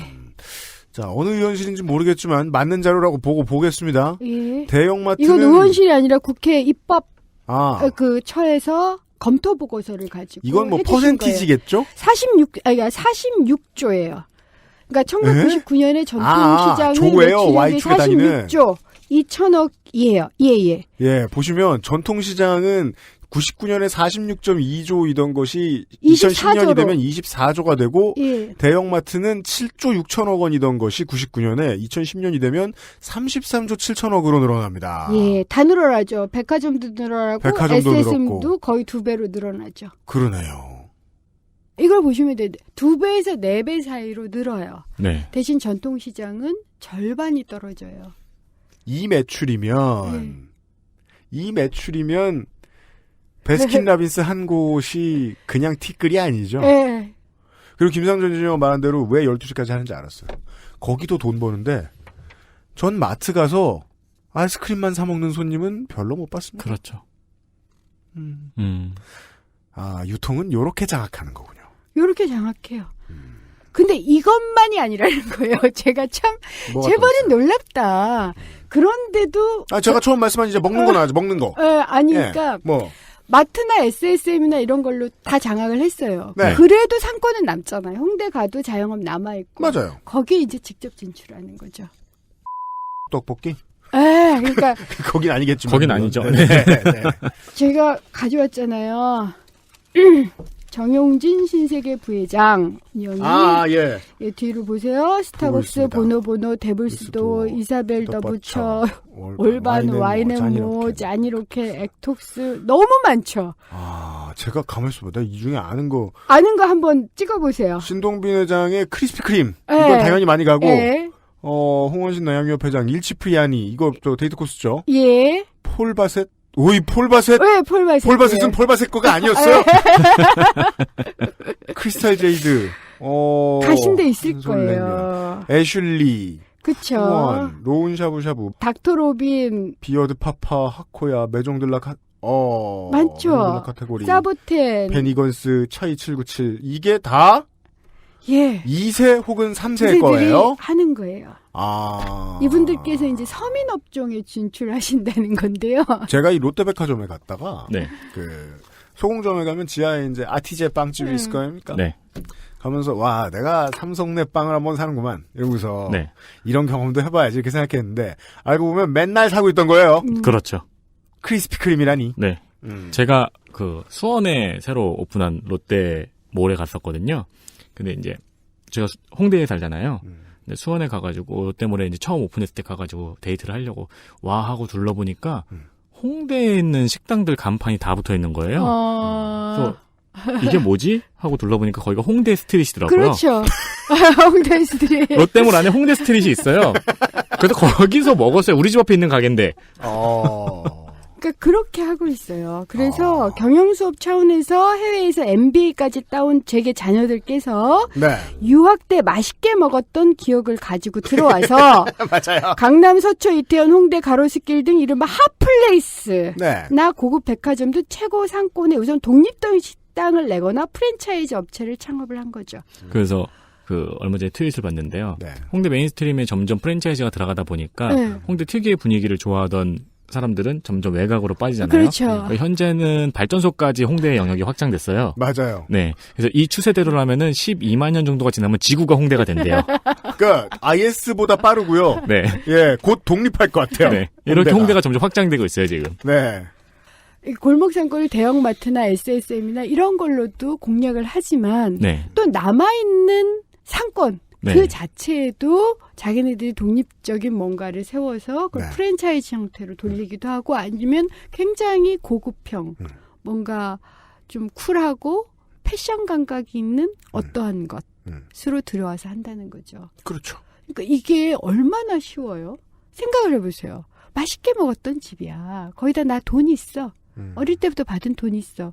멋있게 치장할 수 있잖아요. 핫플레이스를 살 수 있는 거죠. 네. 왜냐면 들어와서 스타일리스트와 컨설턴트 제일 비싼 사람들을 붙여서 그럼요. 기업을 만들 수 있을 테니까 브랜드를. 예. 그러면 거기서 젊은이들이 당연히 꼬이죠. 어제 크리스피 크림 포장지는 멋있더라고요. 저도 이것 때문에 제가 이거 조사를 하려고 좀 돌아다녀 봤어요. 네. 매력적이에요. 아니, 크리스피 크림은 심지어, 저 이제 군대 있을 때여서 정확히 기억이 나는데, 군대에 이렇게 있는데 밖에 휴가 나갔던 애들이, 야, 요즘 밖에 나가면 도넛을 공짜로 준대요. 뭔 소리냐고. 크리스피 크림이라고 서로 나왔는데, 불 켜졌을 때 들어가면 도넛을 공짜로 준대요. 거기다가 사당동 처음에 열었을 땐 줄 섰어요. 그래가지고, 제가 기억해요. 저 일병 휴가 나와서 그게 너무 먹어보고 싶은 거예요. 그래서 집에도 안 가고 군복 입은 채로 줄 서서 받아 먹었었거든요. 근데 솔직히 이거 사병식당의 왕고한테 똑같이 해달라고 부탁하면 10분 만에 해줄 거예요. 아, 그래요? 그냥 일반 도넛에다가 녹인 설탕이잖아요. 맞아요. 빨리 굳힌 것. 아, 그때 주세요라고 했던 제 모습을 생각하면은. 주세요. 그러니까 일병 휴가 나온 일병도 군대에서 받은 돈을 가지고 대기업에 밥 주려고 뛰어가게 되는 방식. 그럼요. 얼마나 매력적인데요. 네. 피해갈 수 없어요. 저도 가고 싶거든요. 가요 실제로. 아 근데 그게 저희 집 앞에 보면 되게 신기한 게 마트가 조그만 슈퍼마켓이 있어요. 네. 3m 옆에 세븐일레븐이 크게 있어요. 그렇죠. 네. 거기에서 이렇게 두 발 뛰면 이렇게 닿을 수 있어요, 손이. 네. 두 발 뛰면. 네. 근데 저 같은 경우에는 거의 카드 한 장만 들고 다니거든요. 네. 그러면 세븐일레븐을 들어가게 돼요. 되죠. 그 슈퍼마켓이 훨씬 싸요. 어떻게 그렇게 싸게 팔아가지고 남는지 모를 정도로 싸요. 동네에서 하는 슈퍼. 네, 그게 뭐 예를 들어 10,000원어치를 사면은 한 1-2,000원 차이가 날 정도로 싸요. 근데 주머니에 카드 한 장만 들고 다니는 습관이 있다 보니까 편의점을 가게 그렇죠. 되는 거예요. 그러니까 편의점 아니면 뭐 에브리데이에 들어가는 게 일상화된 우리 습관이 돼 있어요. 네. 거기다 좀 데이트 좀 하려고 그러면 약간 멋있는 식당에 가는데 그것까지도 네.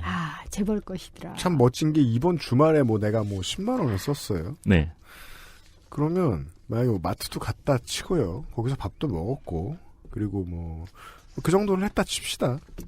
그러면 기업한테 유통하는 기업, 마트에 가서 돈 썼으니까 유통하는 기업이니까 유통비용 얼마 나오겠습니까? 원가에서 우리가 낸 돈에서 한 20% 빠지나요? 30% 빠지나요? 2, 3만 원 나갔어요. 네. 그리고 카드 수수료 나가죠? 한 2, 3천 원 나갔어요. 그 돈이 쌓이는 게 얼마나 매력 있느냐, 5천만의 시장에. 알겠습니다. 그 돈이 또 재벌에서, 그룹에서 받은 월급이면은, 돈은 그렇게 도네요. 그렇죠. 그리고 퇴직하면 이제 퇴직금으로 프랜차이즈 낼 거 아니에요? 그렇죠. 최고입니다. 골목 상권으로 돈 벌기는 상상할 때마다 우울해져서 이 문제를 어떤 현실을 알아야 되고요. 도전을 해봐야죠. 바꿀 수 있는 방법을 찾아내야 돼요. 그러니까 쉽게 돈 벌게 하면 안 돼요. 재벌의 세습이나 이런 거에 근본적으로 손을 못 댄다 하더라도 네. 정말 기업가 정신을 가지고 창조적이고 혁신적으로 누구는 이런 얘기를 하더라도 공화적인 기업이 가능하다라는 얘기들을 해요. 요즘 미국에서 네. 예를 들어서 빌 게이츠나 이런 사람들이 자기 전 재산을 새로운 도전, 그러니까 그것이 이윤으로 벌은 돈이라 할지라도 새로운 도전에 왜 투자하고 있지 않냐. 재벌들 혹은 기업 대기업들한테 새로운 투자를 하도록 방향을 틀어줘야 된다라는 얘기들을 하거든요. 그래서 공화주의적 기업, 공공선까지를 결합하는 기업을 만들어내지 않는다면 우리나라의 재벌은 또 다른 최악의 모습의 전형이 되는 거예요. 그러니까 다크나이트, 그래서 우리끼리 이런 얘기도 하는데 우리가 다크나이트를 네. 보면 고담시를 바꾸기 위한 그렇죠. 그렇죠. 어둠의 또 누군가가 있어야 되는 거잖아요. 네. 우리가 만약 그 과정을 거쳐서 고담시를 바꿔낼 수만 있다면 바꿔야 되는 거 아니냐. 네. 베트남도 악덕 기업이 독점하는 건 못 막았어요. 예. 그래서 어려운 문제긴 하지만 네. 제가 이렇게 그 알실에 와서 이런 말씀을 같이 하는 건 우리가 공감하는 그 순간 네. 전 길을 만들어내는 노력은 할 수 있다라고 봐요. 이제 소공동에 가면 롯데 호텔이 있고, 그 옆에 이제 롯데 백화점이 있고, 그 반대쪽에 롯데 영플라자가 있어요. 그 옆에 조금 걸어가면 이제 한진기업 빌딩이 있죠. 거기 커피숍을 가보신 거예요? 예, 지금 갔는데요. 아니, 왜냐면 이건 칼럼에 나와 있어요. 아, 예. 서울소공도 한지빌딩의 이 커피숍에 가면 영수증의 대표자가 조연아로 찍혀 나온다. 동명이인이 아니라면? 예, 네. 그래서 제가 실제로 그런 거를 가봤더니, 네. 어떻게 커피숍이 굉장히 잘 될 수밖에 없는 길인데, 그 커피숍 6시 반에 문을 닫더라고요. 아, 그래요? 저 6시 40분에 갔어요. 그래서 네. 다음에 또 가려고요. 네. 가서 확인해 보려고. 이건 제가 뉴스에서 본 거라서 제가 확인하고 실제로 동명이인인 건지 네. 정말 조연아 전 대한항공 부사장이 한진빌딩의 이 커피숍까지도 주인이신지 알아보려고요. 이건 모르겠어요. 칼럼에 그렇게 이게 조선일보 칼럼에 난 겁니다. 이게 말이죠. 이 한진빌딩, 그러니까 한진그룹의 저런 대기업의 후계자쯤 되는 사람이 수익을 내려 그러면, 물론 뭐 다른 방법도 계속 많지만, 커피숍을 이런 걸 몇백 개를 가지고 있어야 될 텐데. 모르겠어요. 근데 제가 그래서 그 빌딩에 가서 빌딩 구조가 본관과 신관이 있는데요. 1층, 본관 1층도 신관 1층도 커피숍이 없어요. 그거 외에는. 네네. 아! 무슨 뜻이 유일한 아시겠어요? 커피숍이에요. 그 큰 건물에 1층에 유일한 커피숍이에요. 그것도 재밌는 건 1층 내부에 있지 않아요. 1층 바로 바깥에 붙어 있어요. 구조가. 그러니까 외부인도 접근할 수 있는 거예요. 그게 왜 그 코딱지만한 외대, 한국 외대 캠퍼스 가보면. 네. 가장 세핑한 건물이 바깥에 나와 있는 건물이에요. 네. 거기는 또 가게 문들이 바깥에 다 나 있어요. 그래서 외대생들도 왔다 가고, 그 회기동 주민들도 왔다 갔다 하고, 그렇게 돼 있단 말이에요. 저는 이 얘기를 하면서 언제나 제가 그 군대에서 제 후임한테 들었던 삶의 지식, 유료 세탁 건조기 앞에서, 네. 월급 가져가는 귀신입니다. 라고 저한테 얘기했던. 회사 안에 커피숍 그거 하나다. 네. 1층에는 그래요. 위층서부터 어떻게 되는지 모르겠어요. 그룹 본사 건물. 층별로 다 있으면. 모르겠고요. 그 다음에 이거 이제 조선일보에 난 칼럼이어서 확인해 보려고 간 거예요. 근데 혹시나 이걸 들으시는 분, 제가 너무 바빠가지고 시간 맞춰서 못 갔거든요. 다시 한진 빌딩 1층의 그쵸. 커피숍의 사장이 누구냐? 이 커피숍에 2로 시작되는 커피입니다. A로 끝납니다. 네. 그러니까 한번 커피 드시고 네. 영수증만 찍어보시면 돼요. 장사 잘 되겠네요. 장사 잘 될 것 같은데. 안 될 리가 없잖아요. 근데 왜 6시 반에 문을 닫죠? 그러니까 직원 영수증 불태우려고? 모르겠어요. 직원 출퇴근 시간하고 비슷한 건지. 근데 직원 출퇴근 시간이어도 6시 반은 빨라요. 그러니까 좀 희한하잖아요. 왜 6시 반에 문을 닫죠? 어쨌든 그 건물 안에 제가 본관 1층을 신관 구간 다 가봤는데 커피숍이 다른 건 없었어요. 의원님 올까봐라고 밖에는 저희는 지금 상정하기가 어렵습니다. 지금 이 방송이 나가시면 근처에 수배령이 떨어질 수도 있겠어요. 아니면 이름을 바꿀까요? 대표 이름을. 그니까 말입니다. 모르겠어요. 네. 네. 오늘도 제가 파이널 데스티네이션 시리즈를 왜 좋아하냐? 늘 만족시키기 때문이에요. 파이널 데스티네이션 시리즈가 멋있는 이유는 살인을 가하는 실존 인물이 없죠. 네, 운명이죠. 예. 다른 공포 영화들하고 다릅니다. 왜 죽이는지 모르겠는 나쁜 놈이 없어요. 네. 있다면 다양한 사물이잖아요. 그렇죠. 그러니까 그 파이널 데스티네이션을 보는 사람들의 마음은 어떻게 죽을까 하는 마음으로 보잖아요. 맞아요. 예, 얼마나 치열하게 고민하겠습니까? 늘 만족시켜요. 이번 주도 그랬습니다. 예, 아주 무섭습니다. 네. 다음 주에도 엄청나게 무서운 이야기 가지고 돌아와 주실 것이라 믿어 의심치 않습니다. 예, 감사합니다. 네.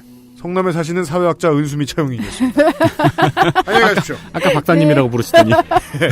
차용인이 아닌 건 아니잖아요. 다음 주에 뵐게요. 다음 주에 뵙겠습니다. 아이고, 수고하셨습니다. 네. 이게 4시에 딱 끊었네. 정말 이거 수다 떨자. XSFM입니다.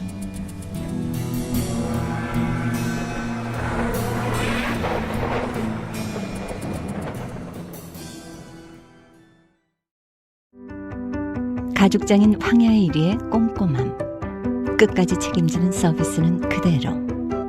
최고가의 프랑스 사냥 가죽으로 품질은 더 올라간 데볼프 제뉴인 레더. 지금까지도 앞으로는 더 나은 당신의 자부심입니다. Devolf Genuine Leather. 낭만의 도시 프라하에서 온 특별한 화장품 목욕용품 퓨어체크. 마뉴팍투라의 수출용 제품을 합리적인 가격으로 국내에서도 만날 수 있습니다. 인터넷 검색창에 퓨어체크 또는 마뉴팍투라로 검색하세요. 식사 시간을 제외하곤 화장실 갈 때도 전화로 허락을 받아야 했어요. 고객들, 동료들 앞에서 매니저가 함부로 막말하던 시절. 생각만 해도 끔찍하죠. 노동조합 없이 어떻게 지냈나 몰라요. 노동조합이 생기니까 이제 매니저도 함부로 못해요. 노동조합이 없으면 우리는 기댈 곳이 없어요. 삶을 지키는 최선의 선택. 노동조합 가입. 민주노총이 도와드립니다. 1577-2260.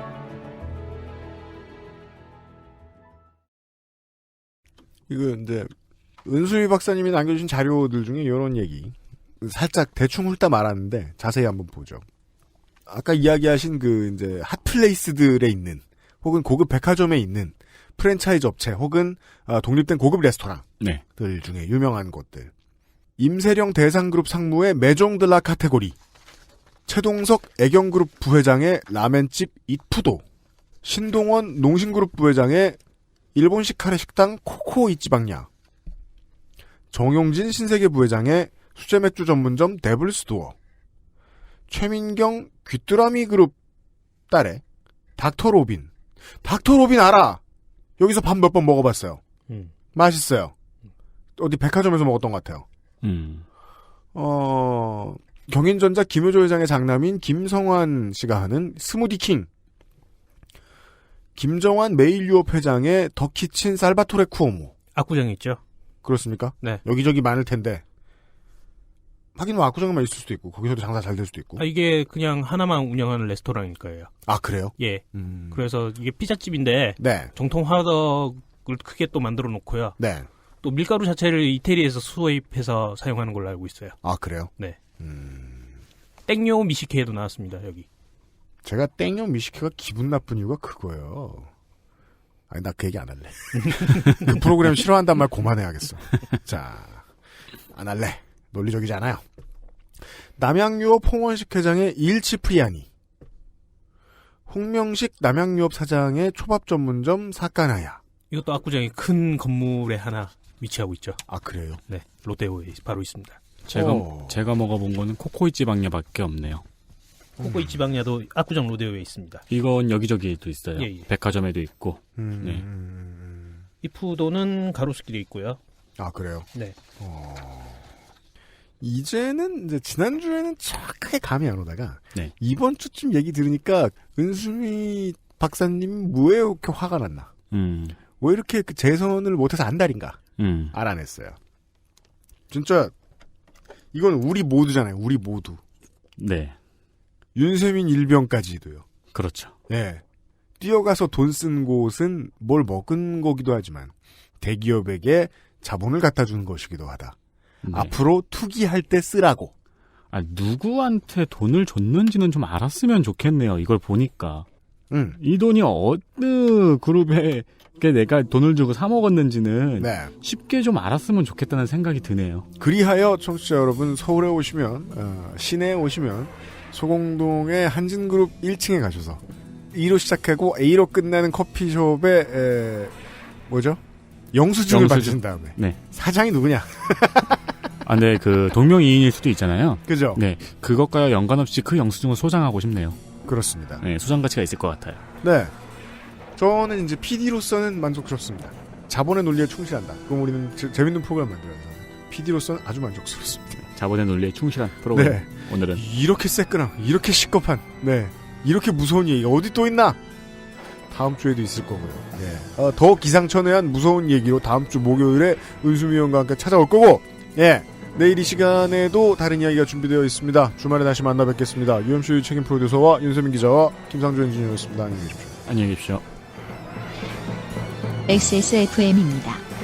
I, D, W, K